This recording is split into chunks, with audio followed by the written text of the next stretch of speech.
Hello students, इस video में आज हम करने वाले ISLM मॉडल मोस्ट इम्पोर्टेंट है। कहीं पर भी क्वेश्चन आएगा, आपका छूटेगा नहीं, ठीक है। वैसे थ्योरेटिकल टाइप नहीं करवाऊंगी, एग्जाम ओरिएंटेड करवाऊंगी, तो इसको ध्यान से देखना, ठीक है। तो सबसे पहले हम बात करते हैं IS का मतलब क्या होता है। I का मतलब होता है इन्वेस्टमेंट, इसका मतलब क्या होता है इन्वेस्टमेंट। S का क्या मतलब होता है सेविंग, एस का क्या मतलब होता है सेविंग। अब आप ये देखिए, इन्वेस्टमेंट किसका फंक्शन था, रेट ऑफ इंटरेस्ट का था, और जो आपका सेविंग था वो किसका था, इनकम का था। अकॉर्डिंग टू केन्स, नई क्लासिकल के अनुसार तो क्या था, सेविंग और रेट ऑफ इंटरेस्ट दोनों ही किसके फंक्शन थे, जो है सेविंग और इन्वेस्टमेंट दोनों ही रेट ऑफ इंटरेस्ट के फंक्शन थे। बट लेकिन केन्स की थ्योरी में क्या था कि सेविंग इनकम का फंक्शन था, इन्वेस्टमेंट रेट ऑफ इंटरेस्ट का। अब आप देखिए, अगर आई की हम बात करते हैं तो आई जो है वो रेट ऑफ इंटरेस्ट के साथ कैसे रिलेटेड होता है, नेगेटिव संबंधित होता है। और जो सेविंग होता है वो इनकम के साथ कैसे रिलेटेड होता है, पॉजिटिव होता है, ठीक। तो जो सेविंग और इन्वेस्टमेंट, जब हम IS की बात करते हैं तो ये होता है ISLM मॉडल, ठीक है ना। IS का मतलब होता है गुड्स मार्केट में इक्विलिब्रियम। किसमें, गुड्स, वस्तु बाजार में संतुलन को कौन दिखाता है, गुड्स मार्केट में इक्विलिब्रियम को दिखाता है IS, गुड्स मार्केट इक्विलिब्रियम। अगर हम बात करते हैं LM की, तो LM का, L का मतलब होता है मनी की डिमांड, एल का मतलब क्या होता है मनी की डिमांड, और जो एम है उसका मतलब होता है मनी की सप्लाई। क्या होता है, एल का मतलब होता है मनी की डिमांड, एम का मतलब होता है मनी की सप्लाई। जहां पर मनी की डिमांड और मनी की सप्लाई, मनी की डिमांड और मनी की सप्लाई के इक्विलिब्रियम को देखते हैं तो उसको हम बोलते हैं मनी मार्केट इक्विलिब्रियम, ठीक। तो money market equilibrium, money market equilibrium. तो आप देखोगे ISLM में क्या देखोगे, goods market equilibrium. Goods market, इसका मतलब है इन्वेस्टमेंट और सेविंग एक दूसरे के बराबर है, तो ये ध्यान रखिएगा। अब अगर आप यहाँ पर देखोगे तो दोनों ही जो हैं, दोनों के दोनों, अब इसको एक बार देखिए। अभी पीछे मैंने आपको थ्योरी करवाई थी जब लिक्विडिटी ट्रैप वाली मनी की डिमांड के बारे में मैंने आपको बात की थी कि जो मनी की डिमांड करते, ट्रांजैक्शन मोटिव के लिए करते, प्रिकॉशनरी के लिए करते, सट्टा लगाने के लिए करते। फिर मैंने आपको बताया था कि जो दोनों जो डिमांड है वो किसके ऊपर डिपेंड करती है, इनकम के ऊपर, और ब्याज ये किसके ऊपर डिपेंड करती है, रेट ऑफ इंटरेस्ट के ऊपर। मनी की सप्लाई दी हुई होती है, जो RBI होता है, रिजर्व बैंक ऑफ इंडिया, और गवर्नमेंट इसको क्या मानते हैं, लेकर चलते कांस्टेंट। तो इसलिए यहाँ पर जो ये सारा सिस्टम है वो किसका फंक्शन हो जाएगा, वो भी इनकम और रेट ऑफ इंटरेस्ट का। तो यहाँ पर जो दोनों की डेरिवेशन होगी ना, ये ध्यान रखना, जो दोनों की डेरिवेशन होगी वो किसके ऊपर डिपेंड करेगी, रेट ऑफ इंटरेस्ट और इनकम के ऊपर, ठीक है ना। IS की भी और LM की। अगर मैं ये लिखूं कि LM जो है वो किसका फंक्शन है, किससे ड्राइव होगा, इनकम को आउटपुट भी बोलते हैं, इनकम और रेट ऑफ इंटरेस्ट से। अगर मैं बात करूं IS की डेरिवेशन किससे होगी, तो वो भी इनकम और रेट ऑफ इंटरेस्ट है, दोनों से। तो आप ये ध्यान रखिएगा कि दोनों का जो डेरिवेशन है वो सेम है, बस स्लोप के अंदर डिफरेंस आएगा, वो मैं बताती चलूंगी कि स्लोप किसके ऊपर डिपेंड। स्लोप को समझते हो ना, माइक्रो में करवाया था और वहां पर बताया था कि जो स्लोप है वो क्या है, मोस्ट इम्पोर्टेंट है। इलास्टिसिटी और स्लोप में भी मैंने आपको वहाँ पर डिफरेंस करवाया था। तो अगर ये समझ में ना आए स्लोप क्या है, तो वो वहाँ पर, स्लोप का मतलब होता है वैसे ढलान, स्टीपनेस, फ्लैटनेस को दिखाता है, ठीक है। तो चलिए स्टार्ट करते हैं। अब सबसे पहले हम बात करते हैं IS की, IS मॉडल की, जो है ना, सबसे पहले हम बात कर लेते हैं। तो IS में आपने क्या देख लिया कि ये गुड्स मार्केट में इक्विलिब्रियम को दिखाता है, और इन्वेस्टमेंट किसके ऊपर डिपेंड करता है, ब्याज के ऊपर, और दूसरा जो सेविंग है वो किसके ऊपर डिपेंड करती है, इन्वेस्टमेंट के ऊपर। जब IS की जो एक लाइन निकल कर आएगी वो किसको दिखाएगी, गुड्स मार्केट इक्विलिब्रियम को, और दोनों हर पॉइंट पर जो है ना, दोनों एक दूसरे के बराबर होंगे, I = S। तो हम बात कर लेते हैं IS की। IS का पता चल गया आपको कि ये किसके ऊपर डिपेंड करता है, इनकम और रेट ऑफ इंटरेस्ट, पहले ये ध्यान रखिए। अब हम लेकर चलते हैं कि इनकम और रेट ऑफ इंटरेस्ट के कॉम्बिनेशन को यहाँ पर लेकर चलेंगे। देखिए, इनकम होती है, इनकम को कंज्यूम किया जाता है, इन्वेस्टमेंट किया जाता है, और ये गवर्नमेंट एक्सपेंडिचर होता है, ठीक है ना। ये कंडीशन होती है इनकम की। और यहाँ पर देखिए, ओपन इकोनॉमी नहीं है, क्लोज है, C+I+G, क्योंकि एक्सपोर्ट और इम्पोर्ट इसमें इंक्लूड नहीं है। जब हम बात करेंगे इक्विलिब्रियम की, ठीक है ना, इक्विलिब्रियम कंडीशन की अगर हम बात करेंगे तो वहाँ पर क्या होता है, इक्विलिब्रियम में क्या होता है, आय और व्यय एक दूसरे के बराबर होने चाहिए। जब हम आय की बात करते हैं तो इसका मतलब होता है इन्वेस्टमेंट जो करते हैं वो आय होती है, गवर्नमेंट एक्सपेंडिचर करती है उससे भी इनकम जनरेट होती है, और जो हमारा एक तरीके से जो सेविंग होती है वो हमारी सेविंग का क्या मतलब होता है कि जो भी हमारी इनकम से जिसको हम खर्च नहीं सेविंग का मतलब, दोबारा सुनिए, जो इसको एक बार भूल जाइए। तो इक्विलिब्रियम कंडीशन में एक बार आपको बताती हूँ। देखिए ये मैंने आपको क्या बोला यहाँ पर, मैंने आपको बताया कि I + G = S + T, ठीक है। ये एक साइड ये वो फैक्टर हैं जो कि इनकम को जनरेट करते हैं, एक साइड वो फैक्टर हैं जो कि इनकम को जनरेट करने के बजाय इनकम को कम करते हैं, ठीक है ना। तो ये वो पैसा है जिसको आपकी इनकम में से जिसको आप खर्च नहीं कर पाते हो, ठीक है। ये वो पैसा है जब खर्च नहीं कर पाओगे तो फर्दर इससे इनकम जनरेट नहीं होगी। क्योंकि देखिए जब मान लेते हैं कि आपके पास 1000 रुपये, 1000 में से अगर आपने 100 रुपये रख लिए तो सिर्फ 900 रुपये ही ऐसे हैं जिनको खर्च कर पाओगे और जो आगे इनकम को जनरेट करेंगे। टैक्स लगने के बाद भी क्या होता है, आपकी इनकम खर्च करने की जो पावर है वो घट जाती है, क्योंकि आपका टैक्स का पैसा कहाँ चला जाता है, गवर्नमेंट के पास चला जाता है। तो investment plus government expenditure, saving plus tax, ये इक्विलिब्रियम कंडीशन है। इन्वेस्टमेंट = सेविंग, ठीक है। अब देखिए जी को और टी को कांस्टेंट मान लेते हैं, जी को और टी को क्या मान लेते हैं, कांस्टेंट मान लेते हैं। जब जी और टी को हम कांस्टेंट मान लेते हैं तो सिर्फ क्या होगा, I = S रह जाएगा कि इन्वेस्टमेंट = सेविंग। ये इतना डिटेल में जो मैं आपको बता रही हूँ इसको दोबारा देखिए। मैंने बताया कि इनकम कहाँ से आएगी, जब हम कंजम्पशन एक्सपेंडिचर करेंगे उससे इनकम आएगी, जब हम इन्वेस्टमेंट करेंगे उससे इनकम आएगी, जब गवर्नमेंट एक्सपेंडिचर होगा उससे इनकम आएगी, ठीक है। उसी प्रकार से यहाँ पर जब हम इक्विलिब्रियम कंडीशन देखते हैं तो क्या कहते हैं कि जो I, ठीक है ना, ये हमारी इनकम को जनरेट करने वाले फैक्टर है, ठीक है। ये हमारा क्या है, एक तरीके से जो भी हमारा खर्चा एक तरीके से साइड में निकाल दी चीज़ें कि ये सेविंग में रख लिया, ठीक है, और ये क्या हो जाएगा आपका, ये आपके टैक्स में चलेगा, ठीक। तो ये जब दोनों एक दूसरे के बराबर होंगे कि इन्वेस्टमेंट सेविंग के बराबर हो, इन्वेस्टमेंट = सेविंग, G = S, यानी कि G = T, गवर्नमेंट ने जितना खर्चा किया उतना ही टैक्स लगा दे। तो ये इस तरीके से मैं आपको बता रही हूँ, संतुलन ऐसे ही तो होता है, ये मैंने पहले भी आपको बताया है। तो ये G = T, इसका मतलब क्या है, इतना ही गवर्नमेंट ने खर्चा किया, इतना ही उसने टैक्स लगा दिया। यहाँ पर हम मान कर क्या चलते हैं, G और T कांस्टेंट है, इसलिए I = S, I = S। I किसका फंक्शन है, ये रेट ऑफ इंटरेस्ट का, ये किसका फंक्शन है, इनकम का। अब आगे से हम इसको लेकर चलेंगे। अभी तक सिर्फ जो आपने याद रखना, कुछ नहीं याद रखना, आपने याद रखना कि जो IS है वो गुड्स मार्केट में इक्विलिब्रियम को दिखाता है। जब गुड्स मार्केट में इक्विलिब्रियम को दिखाते हैं तो इन्वेस्टमेंट और सेविंग दोनों एक दूसरे के बराबर रहेंगी, ये बात दिखानी है। इसको आप कुछ समय के लिए भूल जाइए, इसका कोई यहाँ पर अब काम नहीं है। मैंने सिर्फ आपको समझाया कि क्या होता है। इसके बाद आप देखिए जो I है, I निकालेंगे, फिर S निकालेंगे और फिर उससे IS निकालेंगे, 3 चीज़ें निकालनी है। पहले हम बात करेंगे इन्वेस्टमेंट की, फिर हम बात करेंगे सेविंग की, और फिर हम बात करेंगे IS की। ये अलग अलग तरीके से ड्राइव होता है, मैं आपको बिल्कुल सिंपल तरीके से इसकी डेरिवेशन करवाऊंगी। तो जो I है, वैसे ये जो मॉडल है ना, क्रॉस मॉडल, केन्स का cross model, aggregate demand = aggregate supply, ये वाला कि ये एग्रीगेट सप्लाई होती है और ये एग्रीगेट डिमांड होती है, ठीक है। इस अप्रोच से भी ये निकलता है, लेकिन हम उस अप्रोच से नहीं निकाल रहे, हम सेविंग इन्वेस्टमेंट वाली जो अप्रोच है, सेविंग और इन्वेस्टमेंट वाली, इससे हम इसको ड्राइव कर रहे हैं, ठीक है। कभी ज़रूरत पड़ी तो मैं उसको करवा दूंगी आपको, अदरवाइज आपको तो क्वेश्चन सोल्व करने हैं, ठीक। तो यहाँ पर देखिए जो इन्वेस्टमेंट है वो किसका फंक्शन, इन्वेस्टमेंट देखिए जब ब्याज की दर इतनी है तो इन्वेस्टमेंट इतना है, क्योंकि अभी आप इन्वेस्टमेंट करो पढ़ कर आए हो ना, जब ब्याज की दर घटेगी तो इन्वेस्टमेंट बढ़ जाएगा, और घटेगी तो और बढ़ जाएगा, अगर और घटती है तो और बढ़ जाएगा। आप सभी जानते हो ना कि जब रेट ऑफ इंटरेस्ट जितना गिरेगा उतना ही जो इन्वेस्टमेंट है वो बढ़ेगा। आप उस बॉन्ड्स के इन्वेस्टमेंट को भूल जाइए, जो मैं यहाँ पर फिलहाल बता रही हूँ वो क्या है, रेट ऑफ इंटरेस्ट से जो भी आप पैसा उधार लेते हो देते हो, अगर आपको पैसा महंगा मिलेगा तो आप कम इन्वेस्टमेंट करोगे, कहीं पर आपने कोई भी फैक्ट्री लगानी है, कोई भी स्कूल ओपन करना तो कम खर्च करोगे, और जैसे ये सस्ता मिलता है तो ज़्यादा करोगे। तो जो इन्वेस्टमेंट करो वो कैसा हुआ आपका, डाउनवर्ड। ठीक है, ये हो गया आपका इन्वेस्टमेंट जो कि रेट ऑफ इंटरेस्ट का फंक्शन है।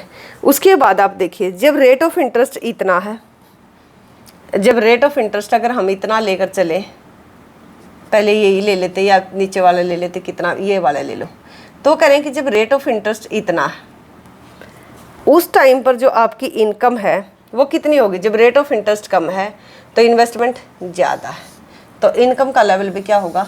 ज़्यादा होगा। अगर ऊपर वाले से लेना चाहते तो ऐसे कर सकते हो कि जब हमारा रेट ऑफ इंटरेस्ट इतना है तो इन्वेस्टमेंट कम है, और आप सभी जानते हो कि इन्वेस्टमेंट में चेंज होने से इनकम में चेंज आता है, ऐसा ही होता ना। तो यहाँ पर जब आपका इन्वेस्टमेंट इतना है तो इन्वेस्टमेंट से जो इनकम में चेंज आएगा वो इनकम कितनी होगी? तो वो करेंगे उस टाइम पर इनकम इतनी होगी, इनकम इतनी होगी। एक बार देखिए, इनकम इतनी होगी। जैसे ही इन्वेस्टमेंट बढ़ता है रेट ऑफ इंटरेस्ट के गिरने से, वैसे ही इनकम बढ़ जाती है। मान लेते इतनी हो जाती है, फिर Y2 हो जाती है, फिर Y3 हो जाती है। तो इस तरीके से ये होती चली जाती है। तो यहाँ पर देखिए, जब इतना है तो यहाँ पर आप देखिए, तो इतना जब रेट ऑफ इंटरेस्ट था तो इनकम इतनी थी, जब ये इतना था तो इनकम इतनी थी, जब ये इतना था तो इनकम इतनी थी। ये इस तरीके से जब ये इतना हो गया था तो इनकम कितनी हो गई थी? इतनी हो गई थी। तो ये जो कराव निकल कर आएगा ना, ये जो आपका कराव निकल कर आएगा वो क्या कहलाएगा? सेविंग कराव कहलाएगा। क्या कहलाएगा? सेविंग कराव। तो आपने देखा कि जैसे जैसे यहाँ पर जो है इस तरीके से इस सीक्वेंस को चलाओगे कि rate of interest decrease, investment increase, investment जब इंक्रीज करेगा तो इन्वेस्टमेंट के इंक्रीज करने से इनकम इंक्रीज करेगी। और अगर मैंने आपको पहले बताया था और आपको ध्यान हो तो मैंने ये बताया था क्लासिकल में कि सेविंग और जो इन्वेस्टमेंट है दोनों रेट ऑफ इंटरेस्ट का फंक्शन है। ये इसके साथ नेगेटिव रिलेटेड है और इसके साथ पॉजिटिव रिलेटेड है, ये भी बात बताई थी। अगर आपको ध्यान हो तो मैंने आपको ये बताया था कि आप उस बात में मत चले जाना कि ब्याज की दर ज़्यादा होगी तो बचत कैसे होगी। मैंने आपको ये एग्जांपल दिया था कि आप कहीं पर अगर 100 रुपये उधार देते हो तो उसको उधार देते हो, अगर 2% के हिसाब से आपको मिलता तो अगले महीने आपको 102 मिलेंगे। अगर वही पैसा आपको 5% के हिसाब से आपका पैसा जा रहा है तो 105 मिलेंगे। तो ये बात मैंने आपको बोली थी। लेकिन वहाँ यहाँ पर उस चीज़ को 1 मिनट के लिए भूल जाइए, याद रखो तो याद रख लेना, कोई बड़ी बात नहीं है। लेकिन मैं आपको बताती हूँ, मैंने आपको ये बताया है कि जब ब्याज की दर ज़्यादा, ठीक, उस टाइम पर जो है ना इन्वेस्टमेंट क्या है? कम है, और जब ब्याज की दर कम है तो इन्वेस्टमेंट ज़्यादा है। तो वो क्या करें? वो करें कि जब इन्वेस्टमेंट कम है, इन्वेस्टमेंट क्या है? कम है, तो उस टाइम पर इनकम का लेवल भी क्या होगा? कम होगा।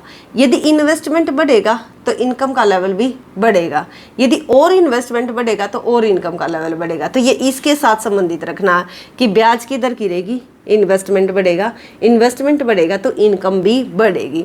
जो ये पॉइंट दिखा रहे हैं ना, ये जितने भी पॉइंट हैं, ठीक है, ये क्या दिखाते हैं? इनके हर पॉइंट पर सेविंग और इन्वेस्टमेंट एक दूसरे के बराबर है, सेविंग और इन्वेस्टमेंट एक दूसरे के बराबर है। आपको ये चीज़ दिखाते, क्यों?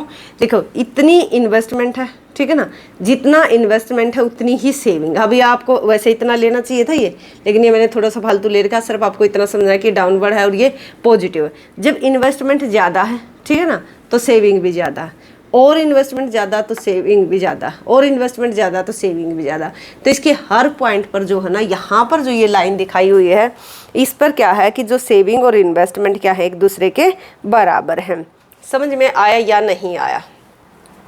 नहीं आया तो बता देना, आ गया तो वो भी बता देना। इसलिए जब रेट ऑफ इंटरेस्ट ज़्यादा होता है, इतना है, तो इनकम का लेवल कम है क्योंकि इन्वेस्टमेंट कम है।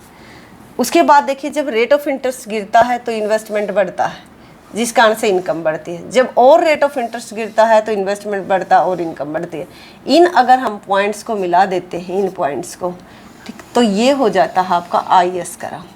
क्या हो जाता है? IS कराव। इसके हर पॉइंट पर सेविंग और इन्वेस्टमेंट एक दूसरे के बराबर है, सेविंग और इन्वेस्टमेंट एक दूसरे के बराबर। जब ब्याज की दर इतनी है तो इनकम इतनी है, जब ब्याज की दर गिरेगी तो इनकम बढ़ जाएगी, और गिरेगी तो और इनकम का लेवल बढ़ जाएगा। इसलिए मैंने आपको बताया था कि जो सेविंग और इन्वेस्टमेंट करा हुआ है, ये जो आईएस करा हुआ है गुड्स मार्केट में इक्विलिब्रियम को दिखाता है। दूसरा क्या है, इनकम के और रेट ऑफ इंटरेस्ट के कॉम्बिनेशन से हम इसको निकालते, किसके, इनकम और रेट ऑफ इंटरेस्ट के कॉम्बिनेशन से हम इसको निकालते। क्लियर हुआ? देखिए क्लियर, मैं यहाँ पर क्या क्लियर करवाना चाहती हूँ, उन 2-4 बातों को आप सुनिए। मैंने आपको बताया कि इन्वेस्ट में जो आईएस करा हुआ है वो गुड्स मार्केट में इक्विलिब्रियम को दिखा रहा है, स्पष्ट क्लियर। दूसरा देखिए, इन्वेस्टमेंट ब्याज के ऊपर डिपेंड करता है, सेविंग जो है अकॉर्डिंग टू केन्ज इनकम के ऊपर डिपेंड करती है। इन्वेस्टमेंट का और रेट ऑफ इंटरेस्ट का नेगेटिव संबंध है, सेविंग का और इनकम का पॉजिटिव संबंध है। जितना रेट ऑफ इंटरेस्ट ज़्यादा होगा तो एक इन्वेस्टर की कॉस्ट होती है, वो इसलिए इन्वेस्टमेंट कम करेगा। जितना रेट ऑफ इंटरेस्ट कम होगा उतना वो इन्वेस्टमेंट ज़्यादा करेगा। वो जब कम इन्वेस्टमेंट कर रहा है ज़्यादा ब्याज की दर पर, तो इनकम भी कम होगी, क्योंकि इकोनॉमी में इन्वेस्टमेंट ही नहीं किया जा रहा। दूसरा देखिए, यदि वो इन्वेस्टमेंट ज़्यादा कर रहा है तो इनकम भी ज़्यादा होगी। तो इस कारण से इससे ये निकला। अब देखिए, अब आप कंफ्यूज कहाँ पर हो गए, जो मेरे हिसाब से जो मुझे लगता है कि यहाँ से तो ये कम था, ठीक है ना, तो इसका मतलब ये इन्वेस्टमेंट ज़्यादा था, ये रेट ऑफ इंटरेस्ट कम था, तो ये लाइन यहाँ नहीं बल्कि यहाँ आनी चाहिए थी। आपका कुछ ऐसा ही हो सकता है कि आपके, मैं गलत सोच रही हूँ, आपके माइंड में ऐसा क्वेश्चन ना भी हो। लेकिन देखिए बेटा, ये आपको क्या बताना चाहता है, ये कहता कि जब रेट ऑफ इंटरेस्ट ज़्यादा है, इन्वेस्टमेंट कम है, तो उस टाइम पर इनकम ज़्यादा नहीं हो सकती, इनकम क्या रहेगी, कम रहेगी। जब रेट ऑफ इंटरेस्ट घटेगा तो इन्वेस्टमेंट बढ़ेगा, तब इनकम बढ़ेगी। इसलिए तो इसका ये सेविंग और इनकम का पॉजिटिव रिलेशन होगा, ठीक है ना। नहीं तो अगर आप इसको, फिर तो डायग्राम ऐसे हो जाएगा कुछ कि अगर इसके साथ ऐसा बनाऊंगी मैं, फिर ये ऐसे हो जाएगा बेटा, फिर ये ऐसे हो जाएगा, फिर ये ऐसे डाउनवर्ड होगा, ऐसे नहीं होगा, ठीक है। जैसा अगर आपको मन में ऐसा क्वेश्चन आए, अगर मैं रॉन्ग हूँ तो आप कन्फ्यूज होने की जरूरत नहीं, आप अपने पॉइंट को बना कर रखिए। तो ये निकल कर आया सिर्फ यहाँ पर। अभी हमने आईएस की डेरिवेशन की है, और वो आईएस की डेरिवेशन इनकम और रेट ऑफ इंटरेस्ट के कॉम्बिनेशन से निकल कर आई है। और ये किस में दिखा रहा है, ये गुड्स मार्केट में इक्विलिब्रियम को दिखा रहा है। अब हम बात करते हैं इसके नेक्स्ट क्या बात करते हैं हम, अब हम बात करेंगे इसकी कंस्ट्रक्शन। आपने देख ली है कि जो आईएस करा हो उसका स्लोप कैसा होता है, नेगेटिव होता है ना, स्लोप कैसा है, डाउनवर्ड स्लोप होता है। अब मैं इसका एक मैथमेटिकल वर्जन करवाऊंगी, और मैथमेटिकल क्यों करवाना जरूरी है, क्योंकि अगर मैथमेटिकल मैं आपको ये नहीं करवाती हूँ तो इसमें फिर आपका आधा अधूरा रह जाएगा ये, ठीक है।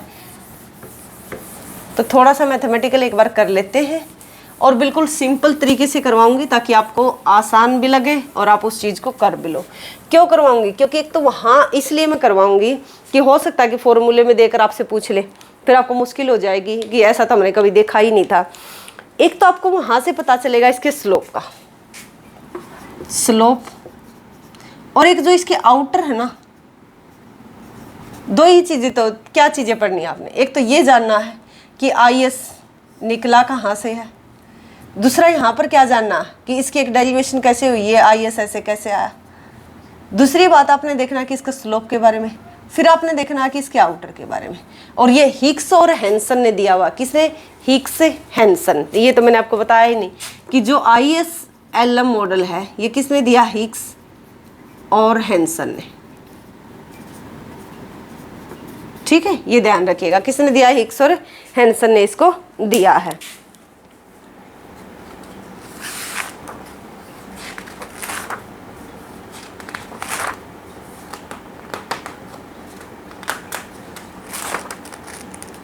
ठीक है, हिग्स हैंसन मॉडल दिया है ये 1937 में।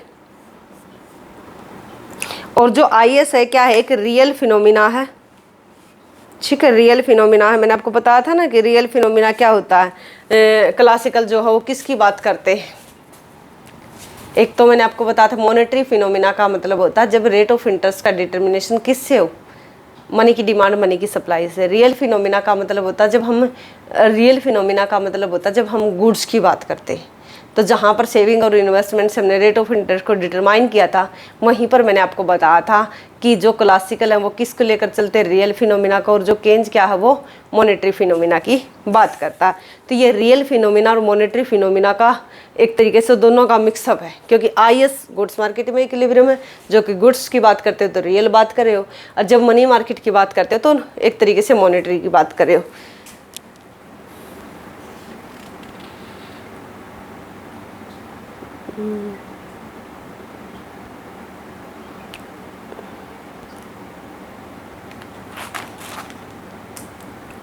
अब एक और चीज़ है, वो मैं आपको बता देती हूँ कि जो IS है, IS जो है ना वो फ्लो कंसेप्ट को दिखाता है, फ्लो, और जो LM है वो दिखाता है स्टॉक कंसेप्ट को।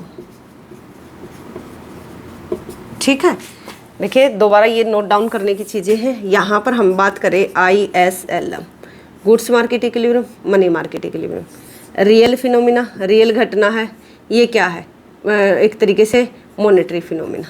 तो IS दोनों मिलकर क्या बने, रियल और मॉनेटरी दोनों एक साथ। IS क्या दिखाता है आपको, फ्लो कंसेप्ट को। फ्लो कंसेप्ट का क्या मतलब होता है, ये मैंने वीडियो अपलोड की हुई है आपके यहीं पर ही ऐप पर ही, तो उसको देखिएगा, छोटी सी वीडियो 4-5 या 10 मिनट की ऐसी कुछ होगी। तो जो फ्लो कंसेप्ट है इसका मतलब क्या होता है, जब हम एक टाइम पीरियड की बात करते हैं, एक टाइम पीरियड में, ठीक है ना, एक टाइम पीरियड के अंदर बताएं कि एक साल में हमारी GDP इतनी है। और स्टॉक का मतलब होता है जब हम बिल्कुल पॉइंट ऑफ टाइम की बात करते हैं, पॉइंट ऑफ टाइम की, जैसे मैंने एग्जांपल लिया था वहाँ पर कि जब टाइम पीरियड का मतलब होता है, और एक पहले पॉइंट ऑफ टाइम की बात करते हैं। पॉइंट ऑफ टाइम का मतलब होता है जैसे आपके घर में टंकी है ना, सबके घर में टंकी होगी ऊपर पानी की, अगर उसके अंदर ट्यूबवेल चल रहा है तो वो अभी फ्लो में, ठीक है। अगर आप उसको ट्यूबवेल नहीं चल रहा और आप अगर उसको सिंपल देखते हो तो वो स्टॉक कंसेप्ट हो जाएगी। जैसे आप कहीं से भी कहीं अगर जाते हो, गाड़ी से जा रहे हो, तो गाड़ी की अगर स्पीड देखते हो तो फ्लो हो जाएगी।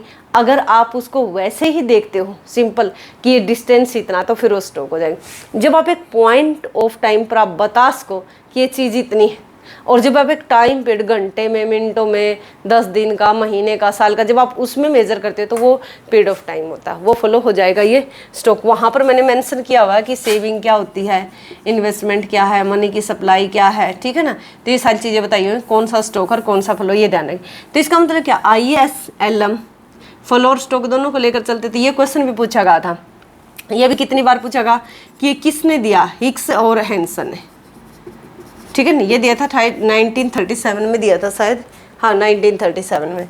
तो रियल नॉमिनल दोनों की बात करता है, ये रियल फिनोमिना, ये मॉनेटरी, ठीक है। तो ये मॉनेटरी फिनोमिना दोनों की बात करता है। तो यहाँ तक आपको क्लियर हो गया। तो अब हम इसकी डेरिवेशन कर लेते हैं एक बार,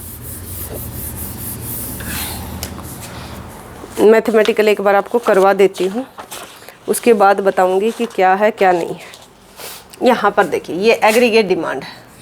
एग्रीगेट डिमांड का मतलब होता है कुल मांग। ये किसके ऊपर डिपेंड करते हैं, C + I + G + net export. Net export का मतलब होता है जब हम एक्सपोर्ट में से जितना भी हमने किया है माइनस कर दे इंपोर्ट को, ठीक है ना, कि हमने इतना इंपोर्ट किया, इतना एक्सपोर्ट किया। इंपोर्ट और एक्सपोर्ट का डिफरेंस होता है। तो यहाँ पर देखिए जब आपने अभी जो कंजम्पशन की थ्योरी की थी तो C को निकाला था ना, C को क्या लिखा था, C0 + BY, ऐसे लिखा था।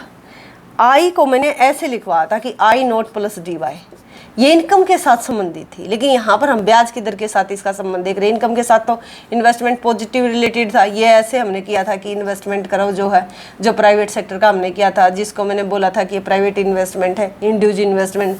लेकिन यहाँ पर ये फंक्शन बदल जाएगा, ये आपका हो जाएगा जैसे मैंने यहाँ पर ये लिखा ना I0, ये DI हो जाएगा। रेट ऑफ इंटरेस्ट के साथ इसका रिलेशन दिखाएंगे। तो इसको मैं एक बार करेक्ट लिख देती हूँ। C को पहले ओपन करेंगे, C को यहाँ पर लिखा हुआ A + BY, C0 की जगह मैंने A ले लिया। I को हमने लिखा हुआ है कि I बार, ये भी कांस्टेंट ही होता है, -DI। ये है कंजम्पशन फंक्शन और ये है आपका इन्वेस्टमेंट फंक्शन। ये उपभोग फलन है और ये है निवेश फलन, इन्वेस्टमेंट फंक्शन, ठीक है। तो अब हम क्या करेंगे, इस वैल्यू को बस इसमें पुट कर देंगे। G और ये एक्सपोर्ट हम कांस्टेंट मान लेंगे, इसका कोई मतलब नहीं अभी यहाँ पर। तो इसका मतलब क्या, aggregate demand equal to income, ठीक है ना, ये इनकम के बराबर रख देते हैं। कुल जितने भी डिमांड करोगे, डिमांड करने का मतलब क्या, इतना खर्चा होगा और खर्चा होगा तो सारी किस में कन्वर्ट हो जाएगी, वो इनकम में ही तो कन्वर्ट होगी। तो यहाँ पर देखिए y को हम ऐसे लिख सकते हैं कि y equal to aggregate demand, जो c है ये किसका फंक्शन है, इसका मतलब इनकम का, ये वाला, इसको एक बार देख लेते हैं। प्लस में i किसका फंक्शन है, ये रेट ऑफ इंटरेस्ट का, g प्लस एन एक्स। अब इस इक्वेशन को भूल जाइए, इस इक्वेशन में अब ये इक्वेशन पुट कर दीजिए, y इक्वल टू हम रखेंगे इसकी जगह ये वाला और इसकी जगह ये वाला, तो a प्लस बी वाई और प्लस में आई बार इसका मतलब कांस्टेंट और माइनस में डी आई और प्लस में रखेंगे g प्लस एन एक्स। ये ड्राइव कर लेना साथ के साथ में। अब देखो y वाले इस साइड ले आएंगे, तो y वाले अगर इस साइड लेकर आते तो ये y है, y माइनस बी वाई, ये इस साइड आ जाएगा। उस साइड आपका क्या रहेगा, a प्लस आई बार ये वाला minus D I plus G plus N X. अब यहाँ पर देखिए y का आप कॉमन ले लीजिए, 1 माइनस बी हो जाएगा, इधर होगा a plus I bar minus D I plus G plus N X, ये इस तरीके से हो जाएगा। अब हम क्या करेंगे, यहाँ पर ये देखिए सारी चीज़ें आप देख पा रहे हो। अब इसको हम इस साइड ले जाएंगे, इसको इस साइड ले जाने से पहले है अगर हम इसको ऐसे लिख दें, ये इधर प्लस है ही, और तो यहाँ पर अगर हम इसको रख दें माइनस को, माइनस डी आई ये वाला, तो थोड़ा सा ठीक लगेगा। अब इसको हम लिखते हैं ऐसे, y को इस साइड रखो, इसको नीचे ले आओ, ये 1/1 माइनस बी हो जाएगा और प्लस में क्या हो जाएंगे, a plus I bar plus G plus N X, ठीक है। और इस साइड भी ये इसके नीचे भी जाएगा, तो ये साइड क्या हो जाएगा, -1/b और इनटू में डी आई, कुछ इस तरीके से इसकी आप रिटर्न कर दोगे जी। सारे के सारे हैं ये तीनों के तीनों, ये तीनों, इनको हम मान लेते ए के बराबर, और जो कि ऑटोनोमस फैक्टर हैं। ये जो ऑटोनोमस फैक्टर होते हैं ना, शिफ्टिंग देते हैं, ये आई एस को शिफ्ट करेंगे कि आई एस ये है, आई एस से IS1 चला गया या नीचे आ गया IS2, तो ये शिफ्टिंग है। तो ये ध्यान रखना, जब मैं बोलूँगी कि जो इन्वेस्टमेंट है, गवर्नमेंट एक्सपेंडिचर है, नेट एक्सपोर्ट की हम बात करें, ये शिफ्टिंग पैरामीटर है। ये क्या है, शिफ्टिंग पैरामीटर है, ये ध्यान रखना।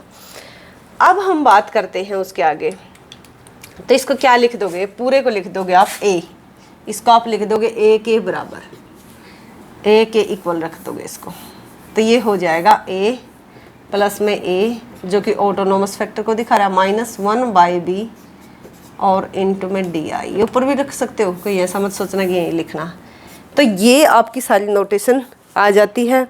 तो ये अगर आप देखोगे, अभी आपने मल्टीप्लायर मैंने आपको करवाया था, मल्टीप्लायर करवाया था ना, और यूट्यूब पर भी अचीवर्स एकेडमी के यूट्यूब चैनल पर मैंने वीडियो अपलोड की थी, तो वहाँ पर मैंने आपको बताया था कि के क्या होता है मल्टीप्लायर, इसका क्या फॉर्मूला था कि इन्वेस्टमेंट में चेंज होने से इनकम में कितना चेंज होगा। और बाद में क्या लिख कर कराया था, 1 माइनस बी, जिसको मैंने आपको MPC बताया था, या फिर 1 माइनस ये MPS, ठीक है ना, क्योंकि मैंने आपको बताया था कि MPC प्लस MPS दोनों क्या होते, इक्वल टू 1 होते।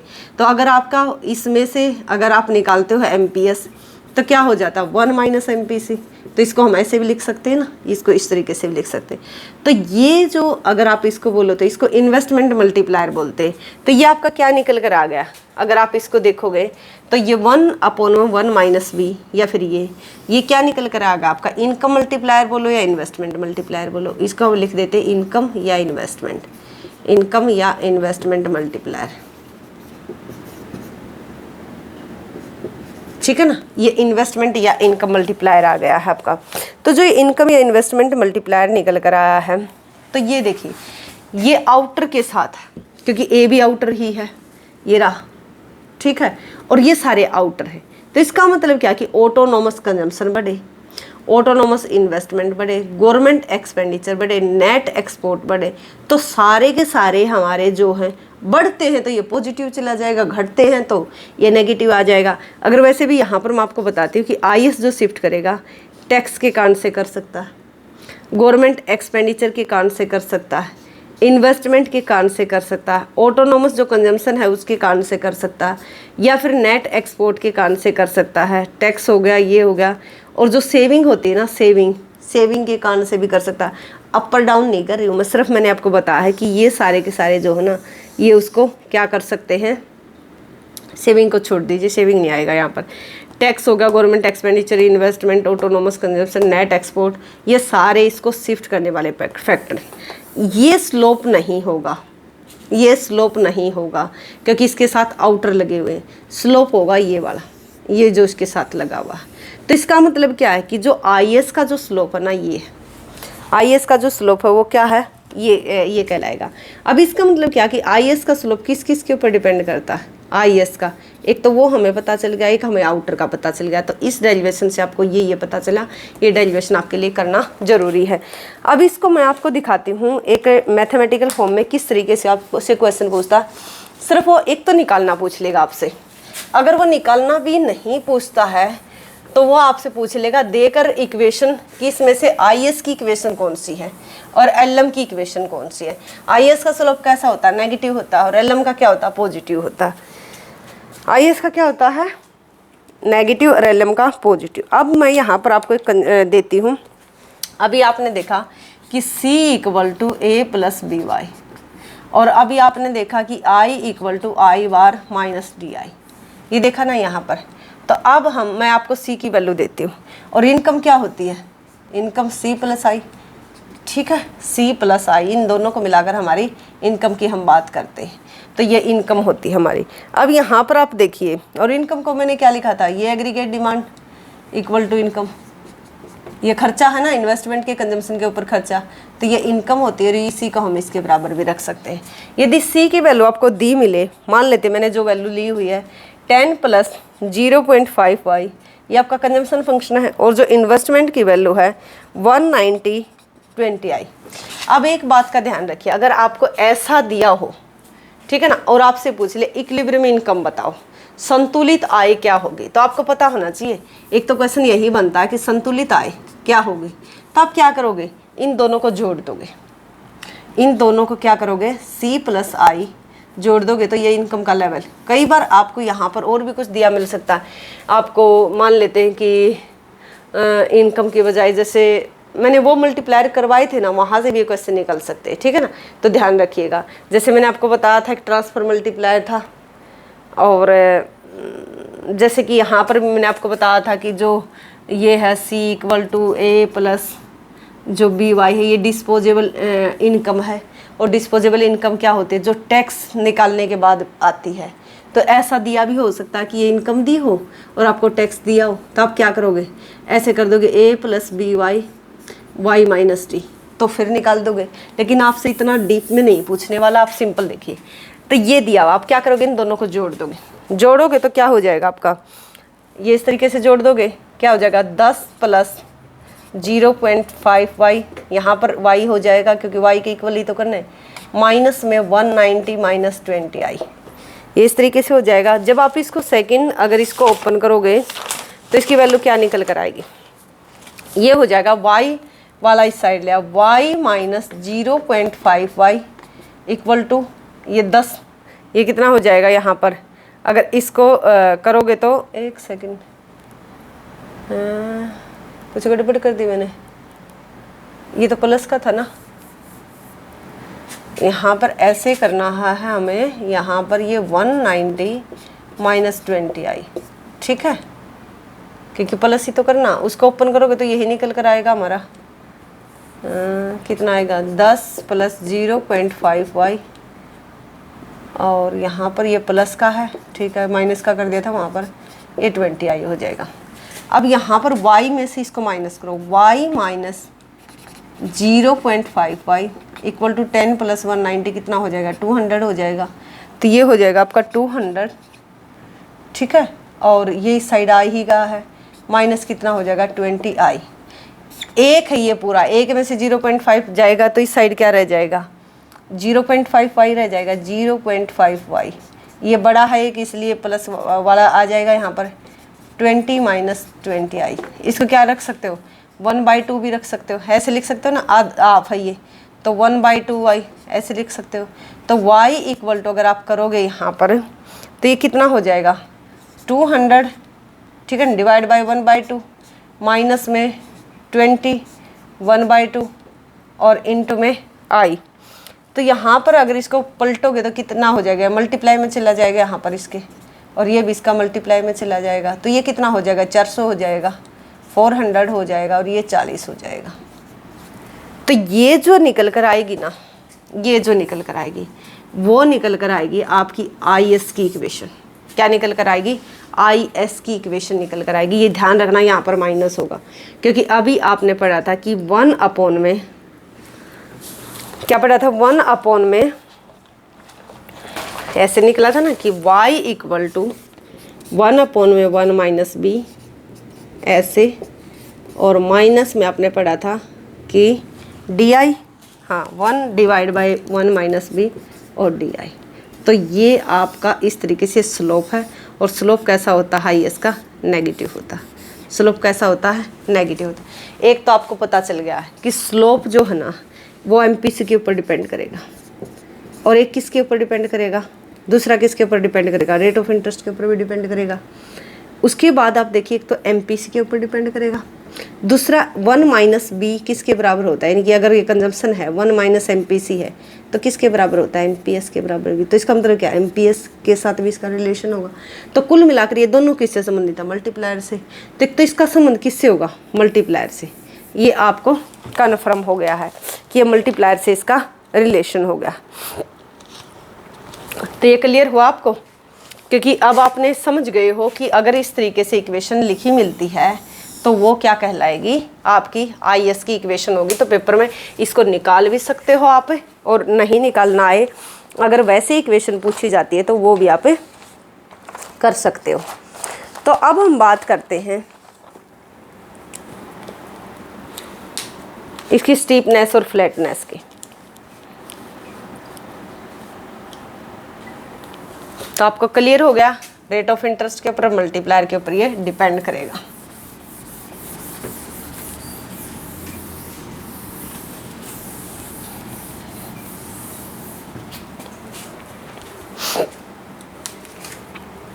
अब देखिए स्टीपनेस, फ्लैटनेस, ठीक है, ये है इसका मतलब ढलान। ठीक है, इसका मतलब क्या, फ्लैट का क्या मतलब होता है, फ्लैट को हिंदी में क्या बोलते हैं, स्टीप का मतलब होता है, स्टीप का ये मतलब बेलोसदार टाइप का होता है, बेलोसदार, और ये होता है लोसदार टाइप का। ठीक है, और अभी आपने देख लिया है कि y इक्वल टू 1/, में 1 माइनस बी, ये कुछ इस तरीके से -1/, में 1 माइनस बी और डी।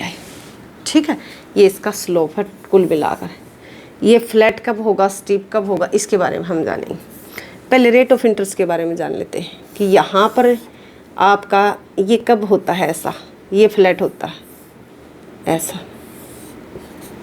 IS अगर फ्लैट है, इसका मतलब क्या, इसका मतलब है कि ये रेट ऑफ इंटरेस्ट के बहुत सापेक्ष है, रेट ऑफ इंटरेस्ट के बहुत सापेक्ष है। यहाँ पर ये इनकम है, तो यहाँ पर आप देखिए सापेक्ष का मतलब क्या होता है, इसका मतलब है कि ये रेट ऑफ इंटरेस्ट के साथ ज़्यादा सेंसिटिव है। सेंसिटिव का मतलब है कि रेट ऑफ इंटरेस्ट में थोड़ा सा भी चेंज होता है तो इन्वेस्टमेंट जो इनकम है ना वो बहुत ज़्यादा से चेंज कर जाती है।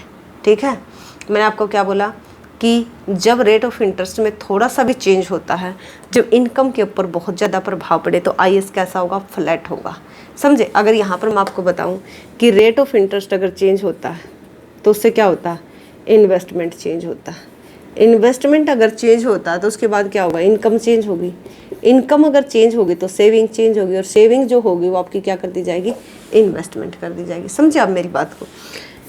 तो यहाँ पर आपको सिर्फ इसका इसके साथ दिखाना है कि जब रेट ऑफ इंटरेस्ट डिक्रीज करता है ठीक है, तो स्लोप भी डिक्रीज करता है।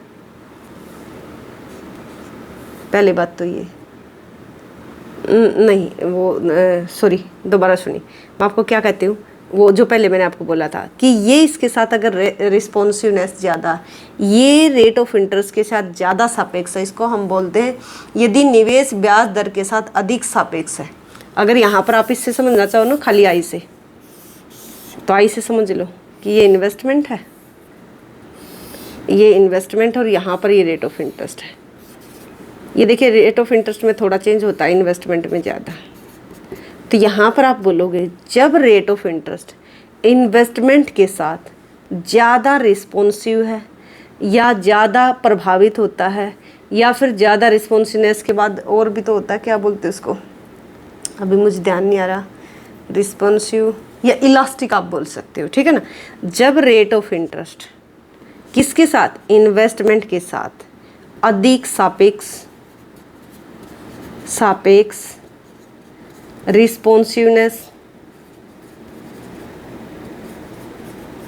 ठीक है ना, या अधिक प्रभावित होता है, जल्दी प्रभावित होता है, तो वो क्या कहलाएगा, वो आपका जो IS कर्व होगा कैसा होगा, फ्लैट होगा।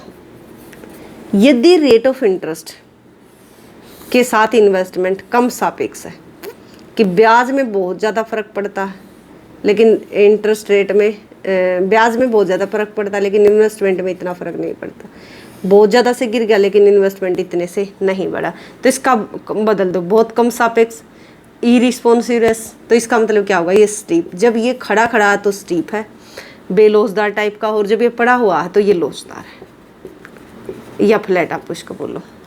अगर ये ऐसा होगा, ऐसा IS करा, तो इसका मतलब क्या, ये रेट ऑफ इंटरेस्ट के साथ परफेक्टली इलास्टिक है या परफेक्टली रिस्पॉन्सिवनेस है।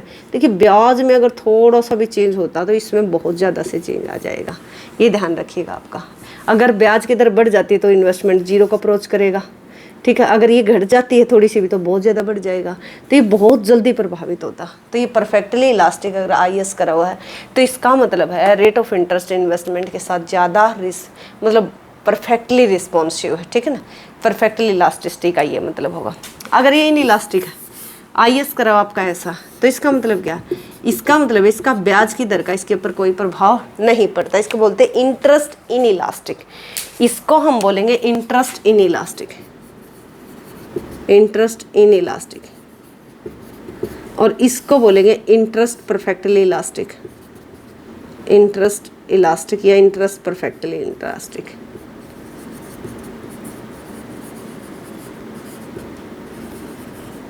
ठीक है, तो इसको हम बोलते हैं। तो आपको क्लियर हुआ कुछ, ये मैंने आपको स्टीपनेस बता दी है किसके साथ, रेट ऑफ इंटरेस्ट का और इन्वेस्टमेंट की रिस्पॉन्सिवनेस के साथ। अब हम इसके बाद बात करते हैं मल्टीप्लायर की। मल्टीप्लायर की वैल्यू जितनी ज़्यादा होगी उतना ही ये फ्लैट होगा, और मल्टीप्लायर की वैल्यू जितनी कम होगी उतना ही ये क्या होगा, स्टीप होगा। ये पूछता क्वेश्चन कब स्टीप होगा, किसके ऊपर इसका स्लोप डिपेंड करता है, तो ये ध्यान रखना है आपने, ठीक है।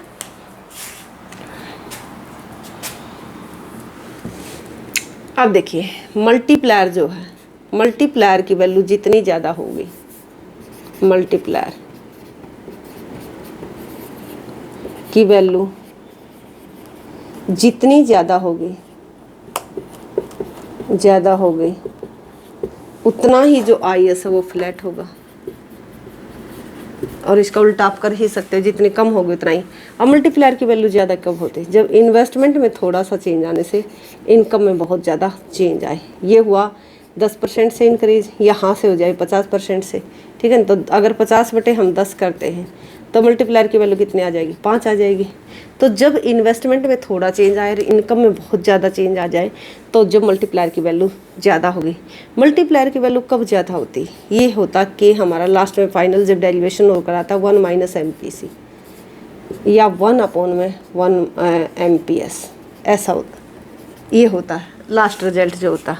अब MPC जितना ज़्यादा होगा K उतना ज़्यादा होगा, ठीक है। MPC जितना ज़्यादा खाओगे इसका मतलब उतना ज़्यादा इन्वेस्टमेंट करना पड़ेगा, जितना ज़्यादा इन्वेस्टमेंट करोगे उतनी ज़्यादा इनकम बढ़ेगी। नेगेटिव को समझ कर, इसलिए यहाँ पर नेगेटिव है इसलिए पॉजिटिव हो गया, नहीं तो नीचे वाले के साथ हम नेगेटिव दिखाते हैं। मोस्ट ऑफ कई उसमें नहीं होता, लेकिन यहाँ पर है। अब यहाँ पर ये नेगेटिव है इसलिए नेगेटिव नेगेटिव पॉजिटिव होगा। एमपीसी जितना ज़्यादा होगा मल्टीप्लायर, इसके साथ इसका नेगेटिव हो जाएगा, क्योंकि जितना बचाओगे उतना इन्वेस्ट ही नहीं कर, जितना बचाओगे कम खा रहे हो, इसका मतलब कम इन्वेस्टमेंट हो रहा है। तो इसका मतलब क्या है कि एमपीसी की वैल्यू ज़्यादा होने से, एमपीएस की वैल्यू कम होने से, इसकी अगर ज़्यादा हो मोर और इसकी अगर लो हो, ठीक है, तो मल्टीप्लायर ज़्यादा होगा, और मल्टीप्लायर ज़्यादा होगा तो आईएस फ्लैट होगा। ये ध्यान रखोगे ना। उसके बाद आप आगे देखिए, आपने देख लिया ये विचार चीज़, तो मैंने आपका गुणक का आकार बड़ा है तो आय ब्याज दर में परिवर्तन के अधिक सापेक्ष होती है तथा आईएस वक्र क्या होता है, चपटा होता है। मल्टीप्लायर अगर बड़ा है तो इसका मतलब है इन्वेस्ट इनकम जो है रेट ऑफ इंटरेस्ट के साथ ज़्यादा, मतलब इस तरीके की मल्टीप्लायर की अगर वैल्यू ज़्यादा है तो इसका मतलब वो करें कि रेट ऑफ इंटरेस्ट का और इनकम का ये संबंध है कि रेट ऑफ इंटरेस्ट थोड़ा सा गिरा कि नहीं और इनकम बहुत ज़्यादा से बढ़ जाएगी, तो आईएस चपटा हो जाएगा। इसका उल्टा आप कर लेना। तो ये आपने देख लिया इसका स्लोप। और शिफ्टिंग का मैंने आपको बता ही दिया कि जो शिफ्टिंग का क्या मतलब है कि शिफ्ट इन आईएस करो, शेविंग, जो मतलब autonomous investment, government expenditure, tax, तो ये सारी चीज़ें क्या करेंगी, उसको क्या करेंगी, एक तरीके से खाली जो स्लोप, हम सेविंग की बात करते हैं, स्लोप वाली सेविंग की बात नहीं करते, हम बात कर रहे हैं यहाँ पर एमपीएस की बात नहीं कर रहे, सिंपल जो सेविंग होती है, ठीक है, जो ऑटोनोमस जो सेविंग होती है, उनसे क्या होता है, ये शिफ्ट कर जाएगा।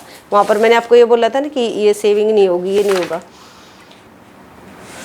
तो आपने ये देख लिया। तो आईएस शिफ्टिंग का, अगर शिफ्टिंग का भी इसका बहुत लंबा प्रोसीजर है। वैसे यहाँ पर ये डायग्राम बनेगा, ये एग्रीगेट सप्लाई करा होता है, ये एग्रीगेट डिमांड करा होता है, ठीक है ना, ऊपर से फिर ये एग्रीगेट डिमांड कर कुछ इस यहाँ पर सी प्लस आई प्लस जी प्लस कुछ इस तरीके से होता है। फिर हम इसकी डेरिवेशन करते, पहले ये निकला हुआ होता है, ठीक है ना, इसको हम निकाल लेते हैं। निकालने के बाद क्या होता है, अब इसकी इसी दिए हुए रेट ऑफ इंटरेस्ट पर, तो अगर ये बढ़ जाता है इतना तो ठीक है ना, और फिर आपको एक बार ये पहले वाला ऑलरेडी दिया होता है, ठीक है ना, ये मैंने एक बीच में छोड़ दिया, ये पहले इनके कॉम्बिनेशन से तो निकल चुका होता, फिर इस कॉम्बिनेशन से फिर एक और दिया होगा, फिर दूसरे के कॉम्बिनेशन से, ठीक है ना। तो यहाँ पर ये जो आप निकालते हैं, फिर ये आईएस की शिफ्टिंग होती है, आईएस से IS1, ठीक है, एक दिए हुए उस पर रेट ऑफ इंटरेस्ट पर जब वो शिफ्ट कर जाता तो इनकम इतनी थी, इनकम आपकी बढ़ जाती है दिए हुए रेट ऑफ इंटरेस्ट में, तो जब वो शिफ्ट करता तो इस तरीके से होता। तो और दूसरे जो फैक्टर करने का से, लेकिन आपको इतना नहीं जाना, सिर्फ आपने ये देखना, वो पूछेगा आपसे, अगर कोई क्वेश्चन आया होगा पीजीटी में कहीं पर भी तो मैं उसको सोल्व करवाऊंगी कि आगे शिफ्ट करेगा, अगर टैक्स लग जाए, टैक्स इंक्रीज होता तो कहाँ जाएगा, ये पीछे जाएगा, ठीक है ना, पीछे की तरफ शिफ्ट करेगा। यदि गवर्नमेंट एक्सपेंडिचर बढ़ा देती है, जो गवर्नमेंट है वो एक्सपेंडिचर बढ़ा देती है तो आगे की तरफ जाएगा, ठीक, ये ऐसे ध्यान रखना। ऑटोनोमस इन्वेस्टमेंट बढ़ जाता तो आगे जाएगा, घट जाएगा तो पीछे आ जाएगा, टैक्स लगेगा, टैक्स कम हो जाएगा तो पीछे आ जाएगा, ठीक, ये ध्यान रखना आपने कि किस किस से ये शिफ्ट करेगा और कहाँ कहाँ पर ये शिफ्ट करने वाला है। मैं एक बार देख लेती हूँ, एक सेकंड रुकिए।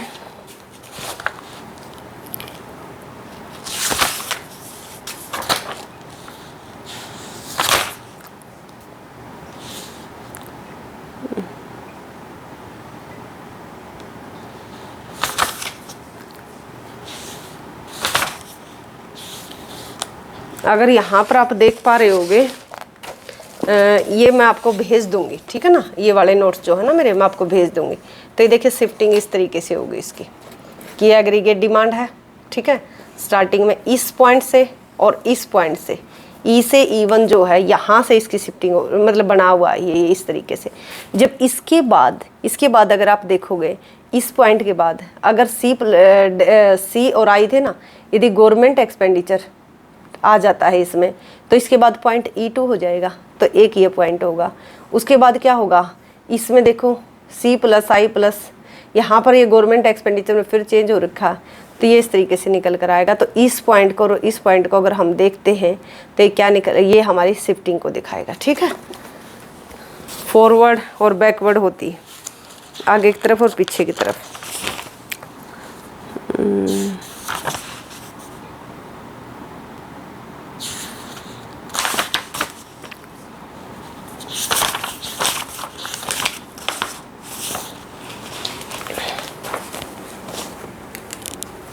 तो ये वाला डायग्राम तो आप कर ही लोगे अगर ऐसे।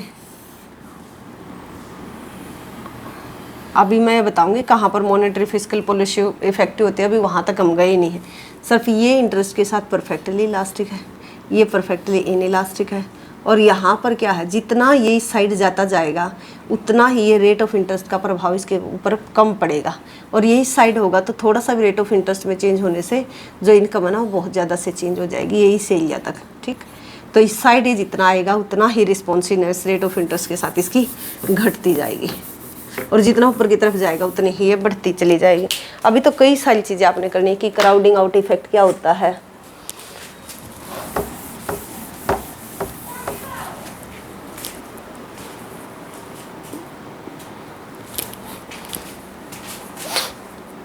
अब हम बात कर लेते हैं एक बार एलएम की। सिंपल आईएस आपने कर लिया है, एक बार एलएम की बात कर लेते हैं। एलएम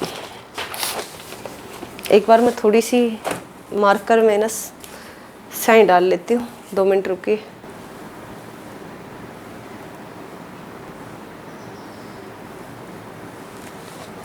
यहाँ पर अब हम बात करते हैं एलएम।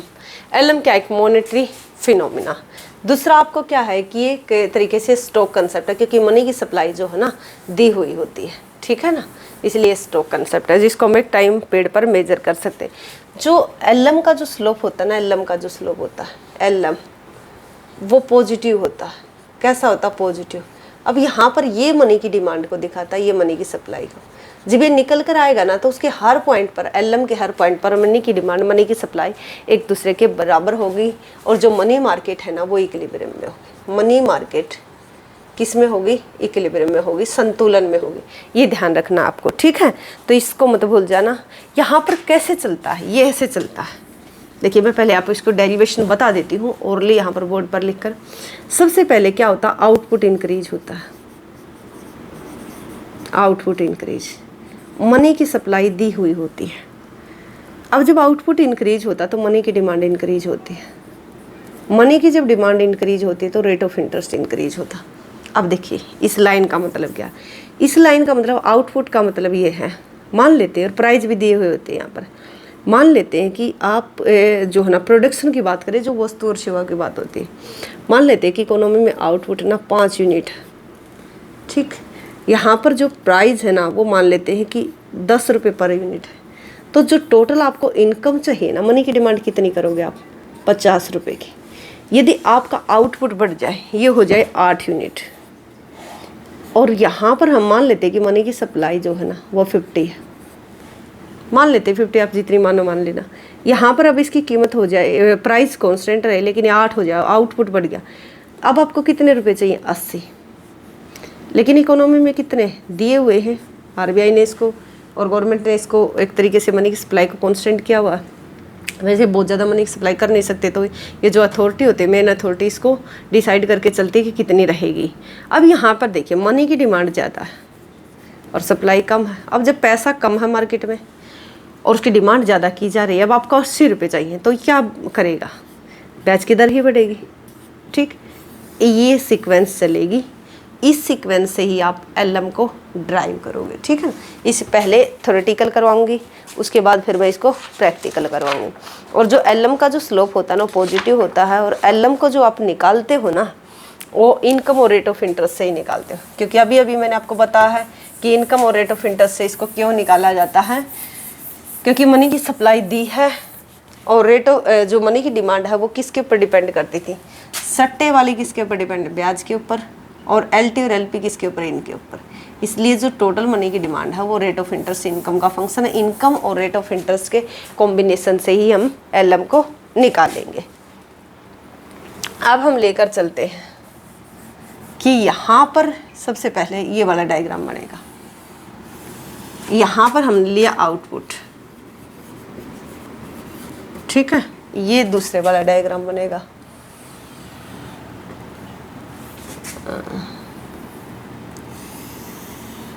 यहाँ पर हमने लिया है मनी की सप्लाई को, एक सेकंड देख लेती हूँ मैं एक बार। देखिए OX पर आपने क्या लिया, आउटपुट को, यहाँ पर आपने रेट ऑफ इंटरेस्ट को, और यहाँ पर आपने लिया क्वांटिटी ऑफ मनी या मनी सप्लाई, एक ही बात होती है। यहाँ पर आपने लिया क्वांटिटी ऑफ मनी को, ठीक। यहाँ पर फिर आपने रेट ऑफ इंटरेस्ट को लिया, और जो है आपकी मनी की डिमांड है उसको लिया, मनी डिमांड को। मनी की सप्लाई दी हुई होती है, मनी सप्लाई, और रियल मनी बैलेंस का मतलब होता है M/P। ये M और P दोनों यहाँ पर दिए हुए हैं, ये ध्यान रखना। इसका भी क्या संबंध है मैं आपको बताऊंगी। यहाँ पर ये वैसे हम M/P ही लिखते हैं, नीचे जो लिखते हैं। अब यहाँ पर आप देखिए, पहले आउटपुट इतना, आउटपुट जो अभी मैंने आपको बताया Y0, तो उस टाइम पर है ना जो मनी की डिमांड है वो इतनी है, ये रही। इस कर्व को हम बनाएंगे रेड कलर से, मनी की डिमांड है उस टाइम पर ये कितनी, इस दी हुई इनकम पर Y0 पर। यदि इकोनॉमी में किसी कारण से आउटपुट बढ़ जाता है, मनी की सप्लाई कांस्टेंट है, यदि आउटपुट बढ़ जाता है, आउटपुट अगर आपका बढ़ जाता है, Y से Y होना चाहता है, क्योंकि जब मैंने बताया था कि आउटपुट इंक्रीज, ठीक है, मनी की सप्लाई दी होगी जिस कारण से मनी की डिमांड बढ़ेगी। तब देख लेते हैं यहाँ पर, और रेट ऑफ इंटरेस्ट भी बढ़ेगा। जब आउटपुट इंक्रीज करता ना, वैसे तो काम तो ये होगा कि आपकी मनी की डिमांड जो है ना वो इंक्रीज हो जाएगी, MD से MD' हो जाएगी, और ये Y1 हो जाएगी। इस दी हुई इनकम पर अब हम इतनी मनी की डिमांड करते हैं, ब्याज की दर ये हो जाएगी, ठीक है, ब्याज की दर आपकी ये हो जाएगी, ठीक है। आप इतना कितना भी इसको चला सकते हो, और रेट ऑफ इंटरेस्ट पहले इतना था, फिर रेट ऑफ इंटरेस्ट इंक्रीज हो जाएगा।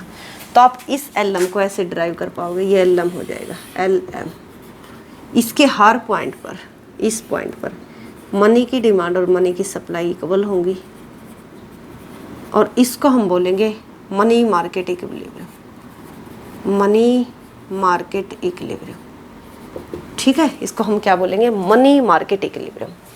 तो जो ये मनी मार्केट इक्विलिब्रियम है, ये कौन दिखाता है, LM दिखाता है। LM क्या है, एक मॉनेटरी फिनोमिना है, एक स्टॉक कंसेप्ट है।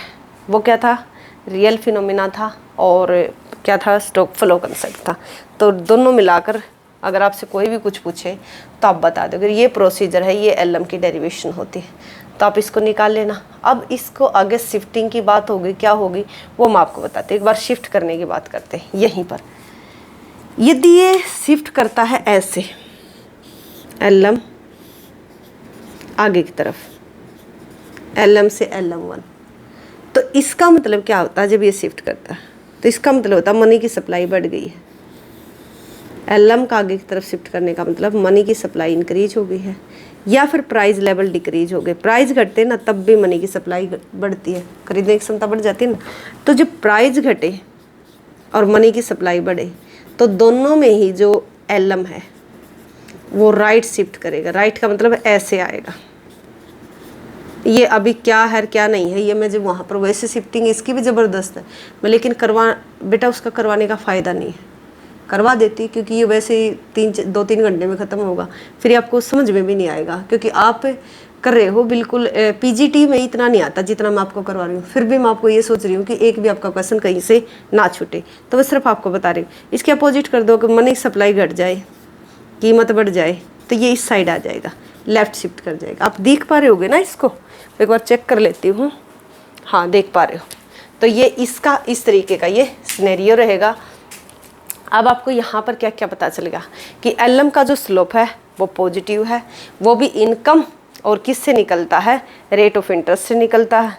फिर आपने ये भी देख लिया कि जो स्लोप इसका पॉजिटिव है, अगर आउटपुट या इनकम बढ़ती है तो मनी की डिमांड बढ़ती है, मनी की सप्लाई के दी होने के कारण से ब्याज की दर बढ़ती है। तो इन सब के कॉम्बिनेशन से, इन दोनों के कॉम्बिनेशन से हम इसको निकाल पाते हैं। अब इसके स्लोप के बारे में बात करते हैं। पॉजिटिव तो है, लेकिन इसको भी मैं डेरिवेशन के साथ और मैथमेटिकल के साथ ही आपको करवाऊंगी।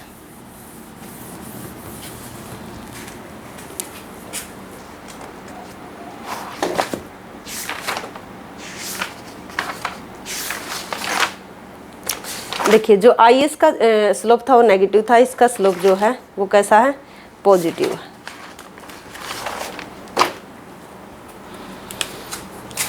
मनी की डिमांड किसके ऊपर डिपेंड करती है, रेट ऑफ इंटरेस्ट और इनकम के ऊपर, ठीक है ना।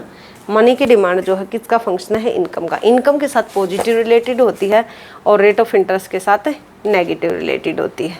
ऐसा ही होता ना, मनी की जो डिमांड करते हो इनकम के साथ, क्योंकि LT और LP को भूले नहीं होगे ना, वो इनकम बढ़ती थी तो वो बढ़ती थी, इनकम घटती थी, ऐसे ब्याज की दर के साथ वो नेगेटिव।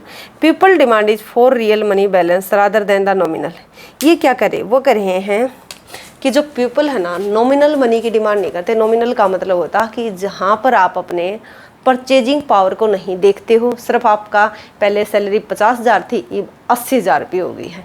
ये करें कि वो रियल मनी बैलेंस की बात करते हो, तो रियल मनी बैलेंस का मतलब होता है M/P। जब आप मनी की सप्लाई जितनी हुई है उसमें से अगर आप इन्फ्लेशन को डिडक्ट कर देते हो।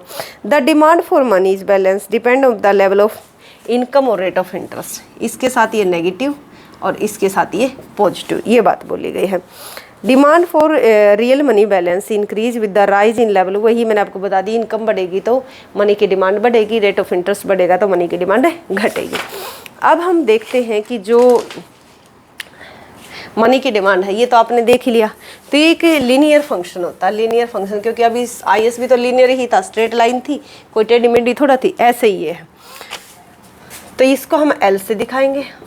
मनी की डिमांड है L, ये फंक्शन है इनकम का और ब्याज की दर का।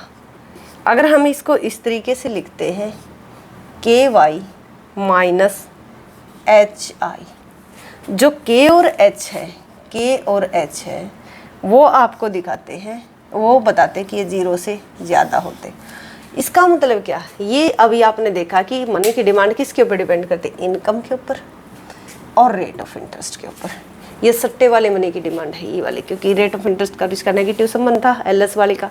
तो यहाँ पर आपने वैसे भी इस चीज़ के ऊपर नहीं जाना, सट्टे वाली है वैसे कहीं पेपर में पजल हो जाओ। सिंपल देखो, के जो ना रिप्रेजेंट करता है, के क्या रिप्रेजेंट करता है, के आपको रिप्रेजेंट करता है कि जब इनकम बढ़ती है तो उस बढ़ी हुई इनकम का लोग कितना कैश की फॉर्म में अपने पास रखना पसंद करेंगे, कि represents how much demand for real money balance increase when level of income rise. Income बढ़ती है तो इसको हम कितना रखेंगे।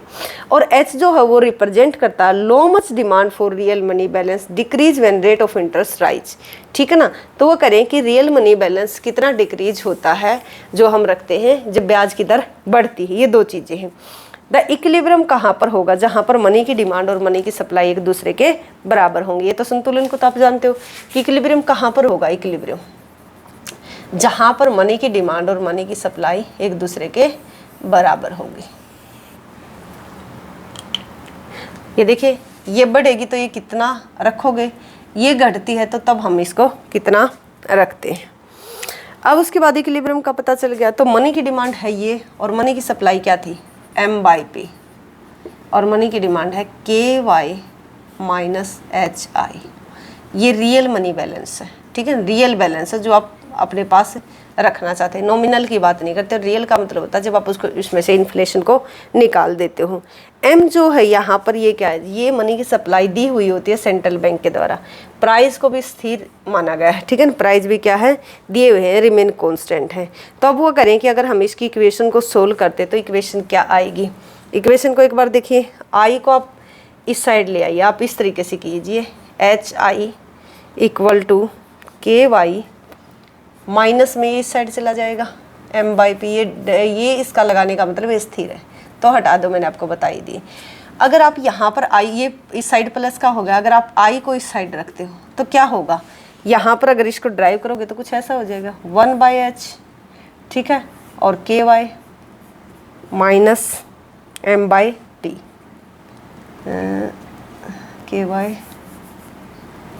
KY माइनस M/P, कुछ ऐसा ही हो जाएगा ना ये। अब देखो, ठीक लिखा मैंने, के वाई,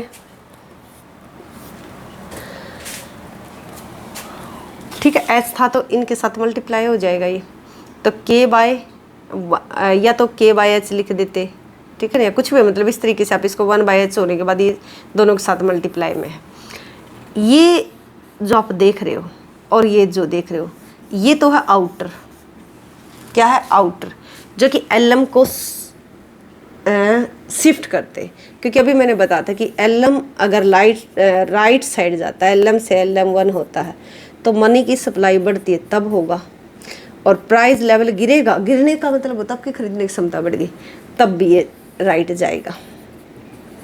दूसरा देखो, यदि मनी की सप्लाई घटती है तो ये लेफ्ट, इस साइड मनी की सप्लाई घटती होती है, ठीक है।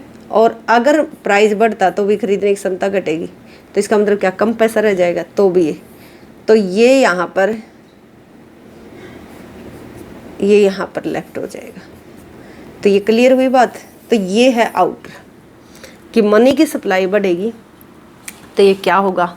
अब हम इसकी बात कर लेते हैं जो के और वाई है। अब इसको एक बार मैं आपको डिफाइन करती हूँ कि कौन सा क्या है और कौन सा क्या नहीं है। The coefficient of K of income Y is positive, LM curve, slope will positive. तो क्या करें, ये करें कि कोफिशिएंट जो के है ना, ये के है, ये इनकम के साथ पॉजिटिव है। अगर इनकम बढ़ती है तो जो अपने पास रखना है पैसा, वो उसकी भी डिमांड बढ़ती है। तो करें कि इस कारण से जो एलएम का स्लोप है ना, वो पॉजिटिव है। समझे आप मेरी बात को, इस कारण से एलएम का स्लोप क्या है, अपवर्ड है।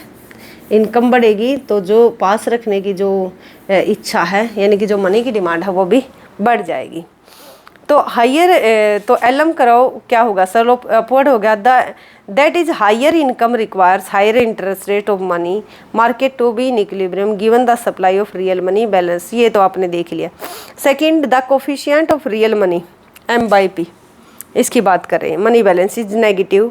The expansion in real money balance will cause of a shift in the LM curve. तो मैंने आपको क्या बताया, एक्सपेंशन और कॉन्ट्रैक्शन को देखा कि एक्सपेंशन कॉन्ट्रैक्शन नहीं बोलेंगे, इसको क्या दिखा रहा है, ये शिफ्टिंग को दिखा रहा है कि मनी की सप्लाई बढ़ती, तो मैं बता चुकी हूँ, ज़्यादा सोचने की ज़रूरत नहीं है। K/H क्या दिखाता है आपको, we can know whether LM curve steep और फ्लैट। वो करे कि ये जो K/H है ना, अगर हम इसको ऐसे लिखते तो ये ऐसे लिखा जाता K/H, ठीक है।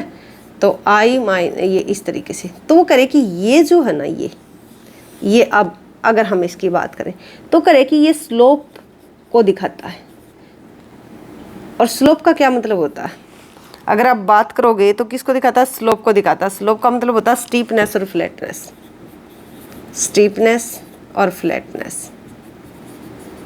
जब हम एलएम के स्टीप की बात करते तो एलएम का स्टीप का क्या मतलब होता है, ये ऐसे होगा एलएम। अगर एलएम के फ्लैट की बात करोगे तो ये ऐसे होगा, ठीक। और ये बिल्कुल परफेक्टली इलास्टिक तो ऐसे होगा, परफेक्टली इलास्टिक तो ऐसे होगा। इनके भी बहुत महत्व हैं, आप अगर आगे पढ़ोगे ना तो मैं बताऊंगी। ये स्टीपनेस है, ये फ्लैटनेस, ये किसके ऊपर डिपेंड करती है, K/H के। तो ये इसका स्लोप है। ये जो K/H है वो क्या दिखाता है, K/H जो है वो दिखाता है कि ये कब फ्लैट होगा और कब स्टीप होगा। ये ध्यान रखना आपने कि K/H इन चीज़ों को शो करता है। तो अभी हम देख लेते हैं इसका कि K क्या है।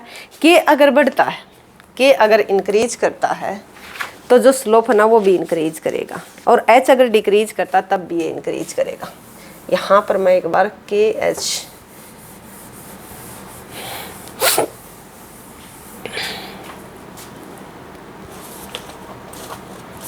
देखिए, I equal to 1/H KY minus 1/P, या फिर इस इक्वेशन को भी आप ध्यान में रखना। मैंने आपको बोला कि यदि K इंक्रीज करे K, तो मैंने आपको बोला कि ये K/H है ना, इसके स्लोप को दिखा रहा है M/P, और ये आउटर, ये शिफ्टिंग को दिखा रहा है। अब यहाँ पर देखिए K/H, यदि K इंक्रीज करता है, K इंक्रीज H डिक्रीज, क्योंकि इसके साथ इसका पॉजिटिव रिलेशन होगा, नेगेटिव, इसके साथ इसका पॉजिटिव। K बढ़ेगा और H अगर डिक्रीज करेगा तो स्लोप बढ़ेगा, स्लोप इंक्रीज, या आप बताओगे स्टीपनेस इंक्रीज करेगी, ठीक है ना, या आप ये बोलोगे बेलोचदार हो जाएगा। कौन? एलएम। इसका उल्टा आप कर दोगे, यदि के डिक्रीज एच इंक्रीज तो इसका उल्टा हो जाएगा, फ्लैट हो जाएगा। स्टीप की जगह क्या हो जाएगा? फ्लैट, ठीक है। स्लोप डिक्रीज डिक्रीज और लोचदार, ये जितने ज़्यादा, अगर ये एक तरीके से ये बहुत ज़्यादा से बढ़ जाएगा, ठीक है ना, और ये बहुत ज़्यादा से घट जाएगा, यानी कि अगर मान लिया जाए जीरो को अप्रोच करे और ये इन्फिनिटी तक बढ़ जाए तो ये कैसा हो जाएगा? ऐसा हो जाएगा, कोई स्लोप ही नहीं रहेगा, एलएम फ्लैट हो जाएगा, नॉट स्लोप। अगर के जीरो हो जाए, ठीक है ना, के अगर जीरो हो जाए तो इसका मतलब क्या? कोई स्लोप ही नहीं होगा, ऐसे हो जाएगा एलएम। जब ये पड़ा हुआ ना तो क्या स्लोप? ढलान है इसका कोई, आपने देखा होगा ढलान तो ये है, जैसे ऐसे कोई चीज़ पड़ी हो इसका ढलान थोड़ा होता, जितनी ज़्यादा स्टीप होती जाएगी उतना इसका स्लोप बढ़ता चला जाएगा। तो ये दो शब्द आपको ध्यान रखने हैं, ठीक। अभी मैं आपको बताती हूँ रिटर्न फॉर्म में कि ये स्लोप के क्या है किसकी उसके ऊपर डिपेंड करता है, तो बस ये ध्यान रखना, ये इक्वेशन आपको ध्यान रखनी है। अब एक बार मैथमेटिकल करवा देती हूँ।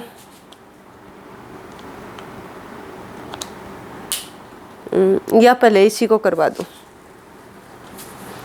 पहले इसी को करवा दूँ, आपको जल्दी समझ में आ जाएगा। मैथमेटिकल वाला बाद में करवा दूँगी।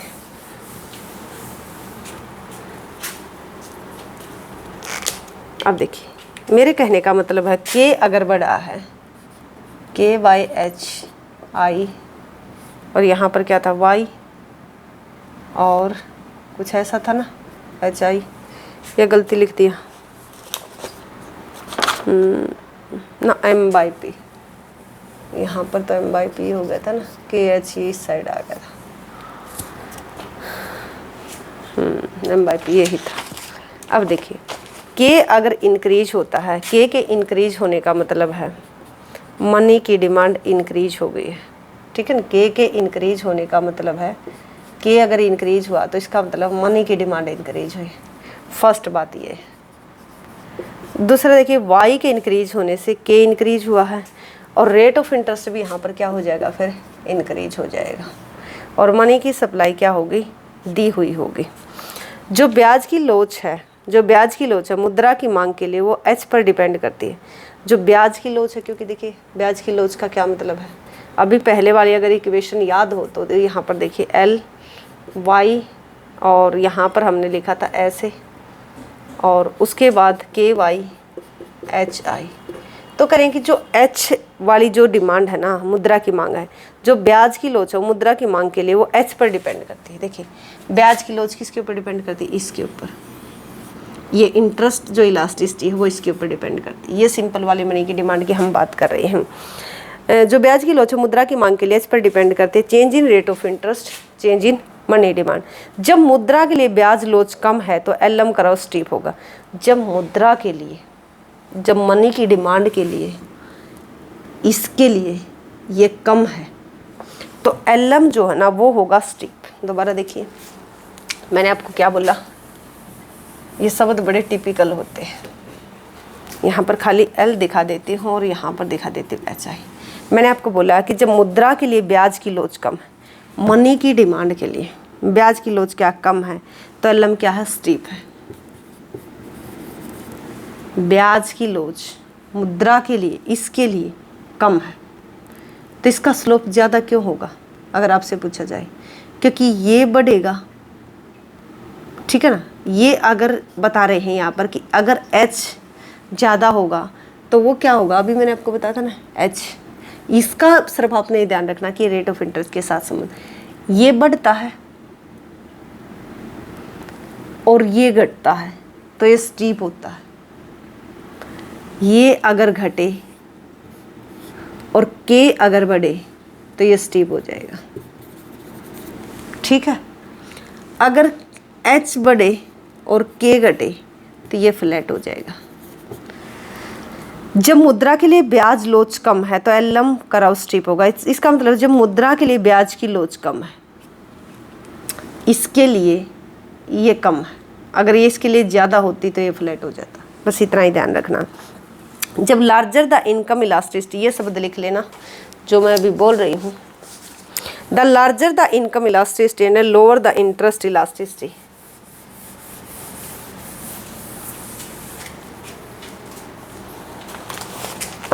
द लार्जर द, ये शब्द लिख लेना, मैं अभी बताऊंगी आपको बोलकर। The larger the income elasticity, the larger the income elasticity, इसका मतलब ये है, and lower the interest elasticity. यहाँ पर मैं इंटरेस्ट इलास्टिसिटी, इसका मतलब है ब्याज की लोच। Interest elasticity of the demand for money, किसके लिए? डिमांड फॉर मनी के लिए। Of the demand for money, for money. The steeper the LM curve, the steeper the LM curve. अब यहाँ पर देखिए, मैं एक बार बताती हूँ आपको, वही इक्वेशन आपको बार बार लेकर चलनी पड़ेगी कि I इक्वल टू K/H और M/P, इसको ही लेकर चलिए। यहाँ पर इन्होंने क्या बोला कि the larger the income elasticity, ये इनकम के साथ ज़्यादा सेंसिटिव है ये जो डिमांड है। लोअर द इंटरेस्ट इलास्टिसिटी, तो करें कि ये जो है ना इंटरेस्ट इलास्टिसिटी जो है किसके साथ? मनी की डिमांड के साथ। देखिए मनी की डिमांड जब इनकम के साथ तो ज़्यादा सेंसिटिव है और रेट ऑफ इंटरेस्ट के साथ कम सेंसिटिव है, तो उन्होंने बोला कैसा होगा? स्टीपर होगा। दोबारा सुनिए, जब इनकम इलास्टिसिटी बड़ी है, यानी कि इनकम मनी की डिमांड जो है ना इनकम के साथ ज़्यादा सेंसिटिव, रेट ऑफ इंटरेस्ट के साथ कम सेंसिटिव, तो ये स्टीपर। इसका उल्टा करोगे, जब ये इनकम के साथ कम सेंसिटिव, ब्याज के साथ ज़्यादा सेंसिटिव, तो ये क्या हो जाएगी? एक तरीके से फ्लैटर हो जाएगा। ये चीज़ें बड़ी मुश्किल होती है समझनी, लेकिन आपको समझनी पड़ेंगी। मैं आपको पजल करना बिल्कुल नहीं चाहती, तो मैंने आपको मैथमेटिकल करके दिखा दिया है और ये भी करके दिखा दिया। सिर्फ आपने ये ध्यान रखना कि मैंने आपको इनकम इलास्टिसिटी, इंटरेस्ट इलास्टिसिटी, ये 2 शब्द याद रख लेना, ठीक है? 2 शब्द याद रख लेना, बस ज़्यादा इसमें कुछ नहीं याद रखना। क्या क्या याद रखना मैं आपको बता दूंगी, बाकी पूरा मैं आपको करवा रही हूँ। अगर आप बुक में से पढ़ना चाहो तो बुक में से भी इसको पढ़ सकते हो।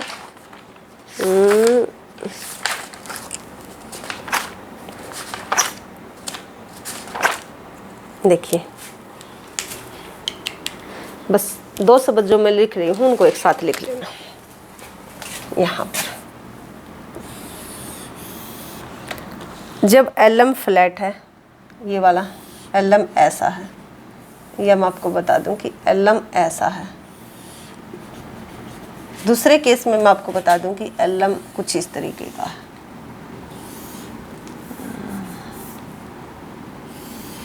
स्टीप है, इसको बोलते स्टीप और इसको बोलते फ्लैट।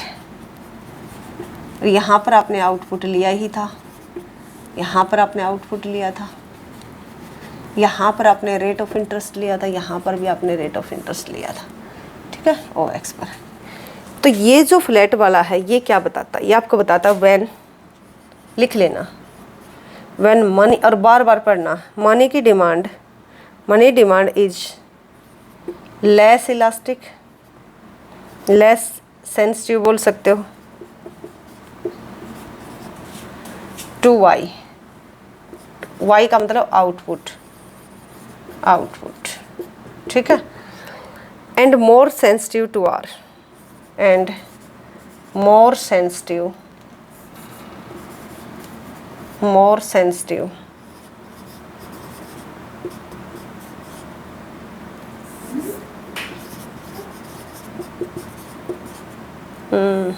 कहाँ लिख दिया?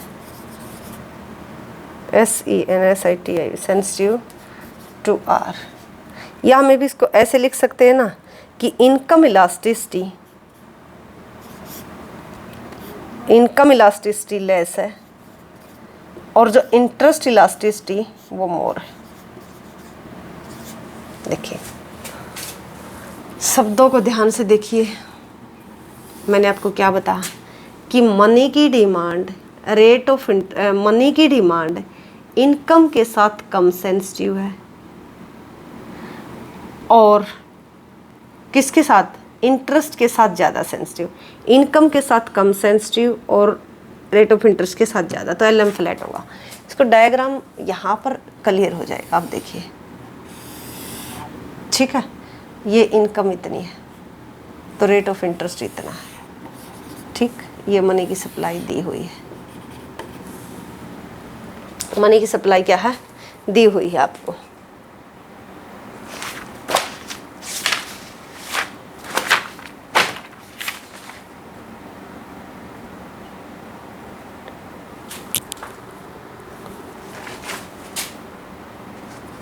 ठीक है, अब यहाँ पर आप देखिए,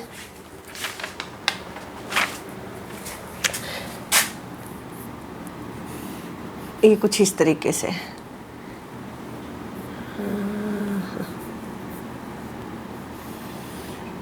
ठीक है, ये एलएम है। उसके बाद देखिए यहाँ पर ये मनी की डिमांड है। आपने क्या दिखाना है, इसके साथ कम सेंसिटिव और ब्याज की दर के साथ वो ज़्यादा सेंसिटिव। यदि इनकम बढ़ती है y0 से y1, तो यहाँ पर आप देखिए तो ब्याज की दर कितनी हो जाएगी, इतनी, ये हो जाएगी। लेकिन जो मनी की डिमांड है ना वो ये हो जाएगी। ठीक है ना, MD डैश। इसका मतलब है ये आपको ये दिखा रहा है, ये आपको ये दिखा रहा है कि मनी की डिमांड है ना लेस सेंसिटिव। देखिए बहुत ज़्यादा इनकम बढ़ी है लेकिन मनी की डिमांड क्या है, बहुत कम से बढ़ी है।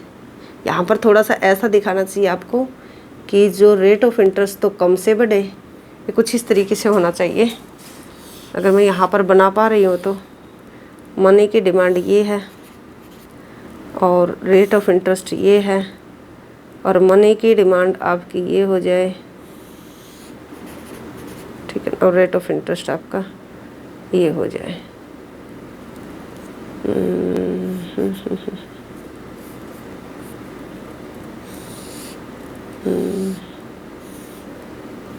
ठीक है, कुछ इस तरीके से। तो इस सिर्फ आपने ये दिखाना है यहाँ पर, ये R से R1 होगा कि आउटपुट के साथ ये कम sensitive, when money demand is less sensitive output. Output बहुत ज़्यादा से बढ़ा लेकिन मनी की डिमांड इतने से नहीं बढ़ी है। दूसरा देखिए more sensitive to rate of interest, वो करें कि लेकिन रेट ऑफ इंटरेस्ट के साथ कैसी सेंसिटिवनेस है इसकी, बहुत ज़्यादा है। ठीक है, रेट ऑफ इंटरेस्ट के साथ इसकी सेंसिटिवनेस ज़्यादा है। ये थोड़ा सा गैप ज़्यादा दिखाया होना चाहिए यहाँ पर, मैं आपको समझा रही हूँ सिर्फ। अगर इसकी फ्लैटनेस की आप बात, ये तो था फ्लैटनेस में, अगर इसका स्टीपनेस की अगर आप बात करते हो स्टीपनेस की, तो कुछ इस तरीके से हो जाएगा। इसको अपोजिट लिख देना, जो बातें मैंने यहाँ पर लिखी हुई है ना, अपोजिट लिखना सिर्फ आपको। क्या लिखोगे, यहाँ पर ये लेस थी मोर आ जाएगी और यहाँ पर मोर थी लेस आ जाएगी। ये मोर हो जाएगी और ये हो जाएगी लेस। अब ये रेट ऑफ इंटरेस्ट, ये आउटपुट है, ये रेट ऑफ इंटरेस्ट है। ठीक है, यहाँ पर, और ये मनी की सप्लाई दी हुई है और ये जो है ये मनी की डिमांड है इस इनकम पर। यदि इनकम बढ़ती है इतने से y1 और जो रेट ऑफ इंटरेस्ट वो बढ़ जाए आपका इतने से, ज़्यादा से, R0 से R1 हो जाए। इनकम थोड़े से ही बढ़ी है, इनकम आपकी बहुत कम से बढ़ी है लेकिन जो रेट ऑफ इंटरेस्ट है वो आपका ज़्यादा से इंक्रीज होगा। आई कांटेक्ट करके नहीं बता पाऊँगी क्योंकि डायग्राम भी बना होता है।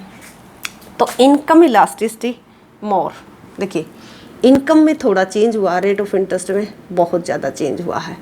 यहाँ पर आप देखिए तो वो करें कि, और इनकम इधर देखिए इनकम में बहुत कम चेंज हुआ और मनी की डिमांड में देखिए ये गैप ज़्यादा का चेंज हुआ।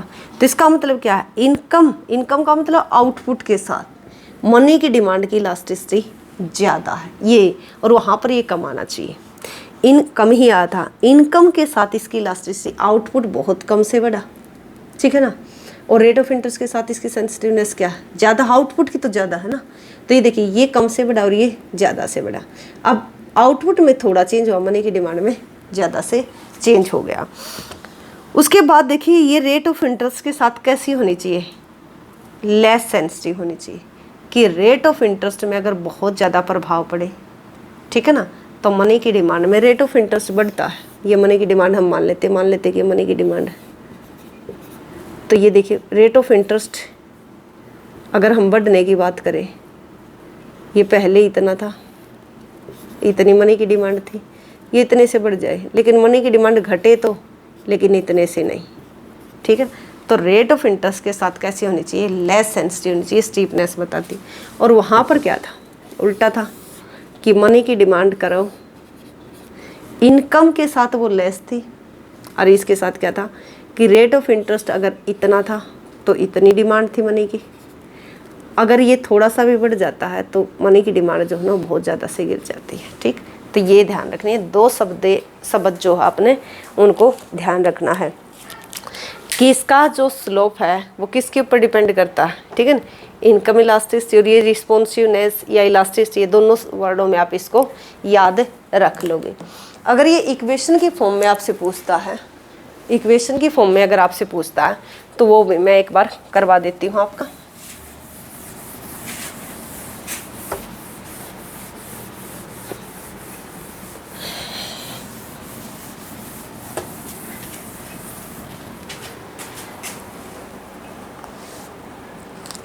यह कि इस तरीके से भी लिखा सकता है, अगर आप ज़्यादा ही हिंदी में समझना चाहते तो यहाँ पर देखिए एलएम जो है ना, एलएम जो है स्लोप जो है कैसा है, पॉजिटिव स्लोप।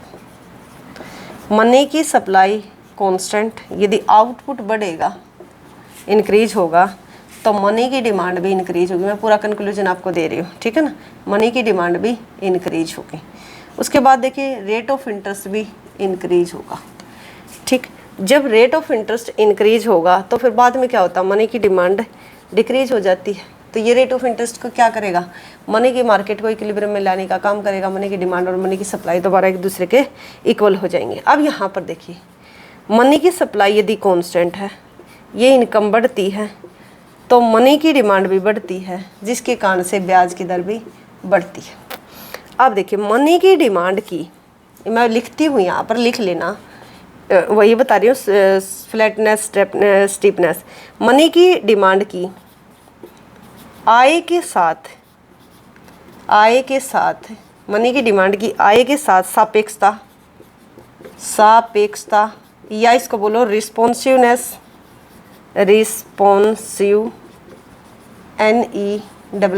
रिस्पॉन्सिवनेस जितनी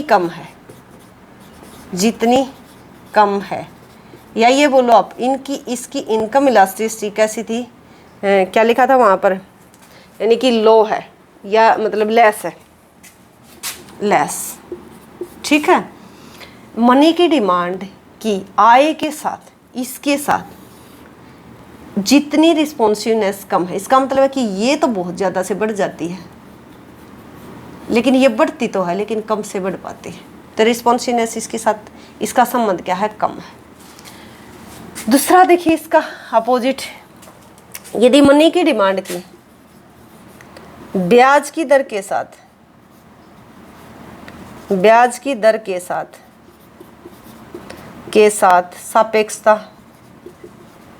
सापेक्षता या रिस्पॉन्सिवनेस जितनी अधिक होगी,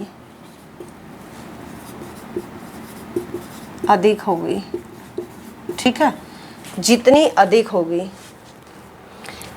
ये अगर ऐसा कॉम्बिनेशन होता है तो ये एलएम को फ्लैट होने का काम करते हैं। एलएम फ्लैट होगा, लोचदार होगा। अगर ये परफेक्टली ऐसा हो जाए, ऐसा, तो इसका मतलब क्या है, मनी की डिमांड की ब्याज की दर के साथ सापेक्षता, मतलब जितनी अधिक का मतलब है कि बहुत ही ज़्यादा, इन्फिनिटी है, ठीक है ना। जहाँ पर हम रेट ऑफ इंटरेस्ट की elasticity of rate of interest क्या हो जाएगी, यहाँ पर इन्फिनिटी, जहाँ पर हम मोर लिखते थे, और इसके साथ कैसी हो जाएगी, जीरो हो जाएगी, ठीक है ना, लगभग। क्योंकि लेस थी ना, तो ये 0 को अप्रोच करेगी, तो उतना ही ज़्यादा ये फ्लैट होता चला जाएगा। इसका उल्टा कर सकते हो ना, इनका उल्टा कर देना। इसका मतलब क्या, मनी की डिमांड की ब्याज की दर के साथ रिस्पॉन्सिवनेस जितनी अधिक होगी, इसका मतलब क्या कि ब्याज की दर में जो चेंज हुआ है, ब्याज की दर में जो चेंज हुआ है वो क्या है, थोड़ा सा चेंज होते मनी की डिमांड पे बहुत ज़्यादा प्रभाव पड़ता है। ये मतलब है कि इसमें अगर इतना सा चेंज होता ना, इतना सा, तो यहाँ पर ये पता नहीं कितना सा चेंज हो जाता, बहुत ज़्यादा से चेंज कर जाता। तो अभी कुछ क्लियर हुआ, तो इसको देख लेना, इसका अपोजिट भी आप कर लेना। तो इसका मतलब है कि आय में परिवर्तन से ब्याज दर पर, इसका मतलब मैं आपको बता चुकी हूँ कि आय में जो परिवर्तन होता है, इसका मतलब ये है कि आय में परिवर्तन से ब्याज दर पर कम प्रभाव पड़ता है। ठीक है, अगर एलएम फ्लैट है तो आय में परिवर्तन से ब्याज दर पर तो कम ही प्रभाव पड़ता। देखिए यहाँ पर ये आउटपुट इतना है, रेट ऑफ इंटरेस्ट इतना है, हर शब्द के ऊपर ध्यान दीजिए। अगर इनकम इतने से बढ़े, दोबारा बता देती हूँ, एलएम अगर फ्लैट है तो ये आपको क्या बताता, आउटपुट इतना, रेट ऑफ इंटरेस्ट इतना, इतना, ये कुछ इतना, ठीक है, ये रेट ऑफ इंटरेस्ट, आउटपुट इतने से बढ़े लेकिन सिर्फ ब्याज की दर इतने से बढ़े।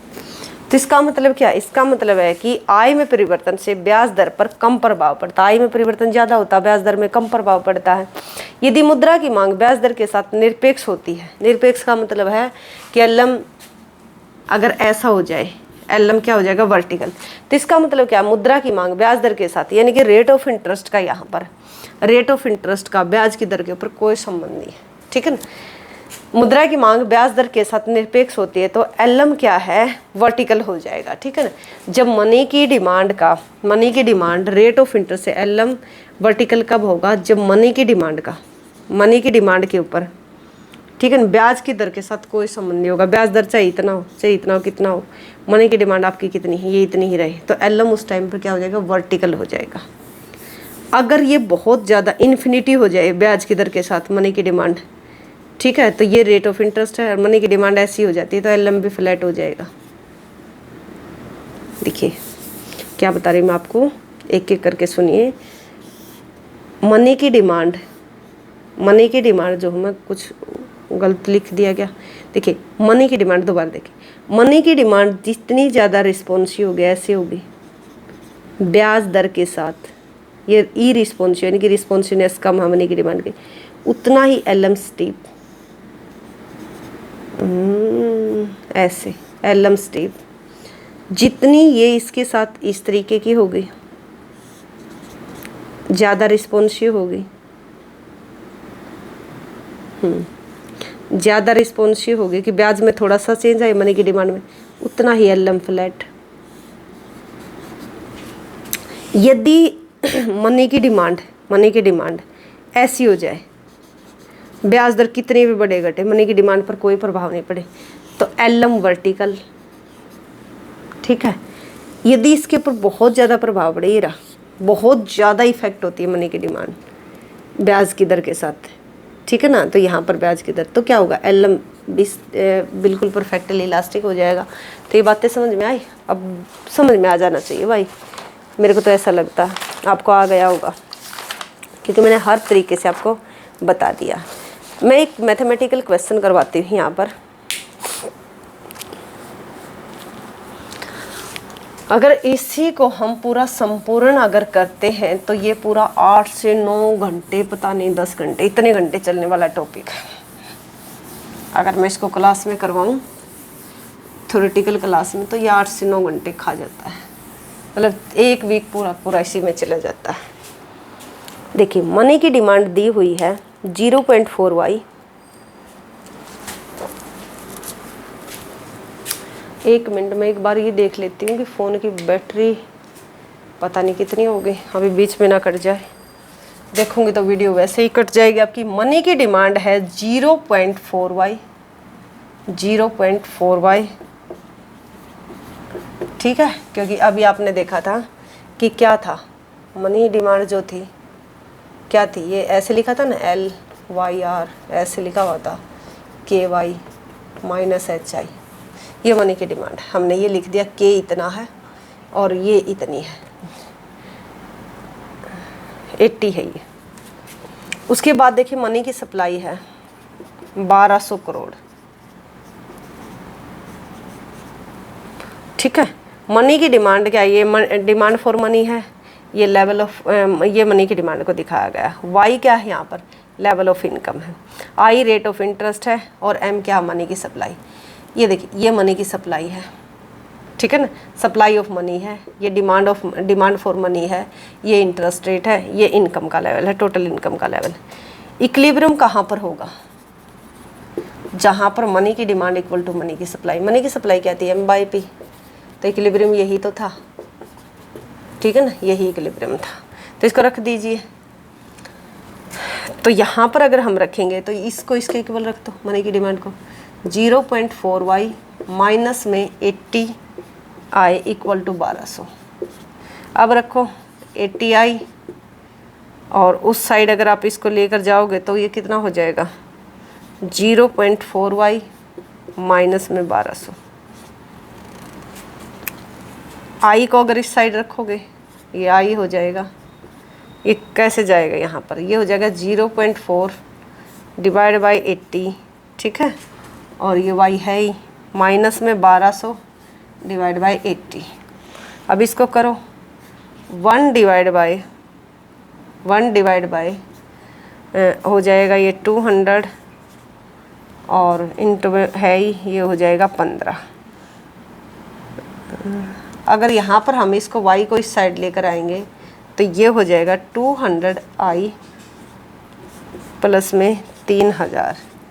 ये होगी LM इक्वेशन।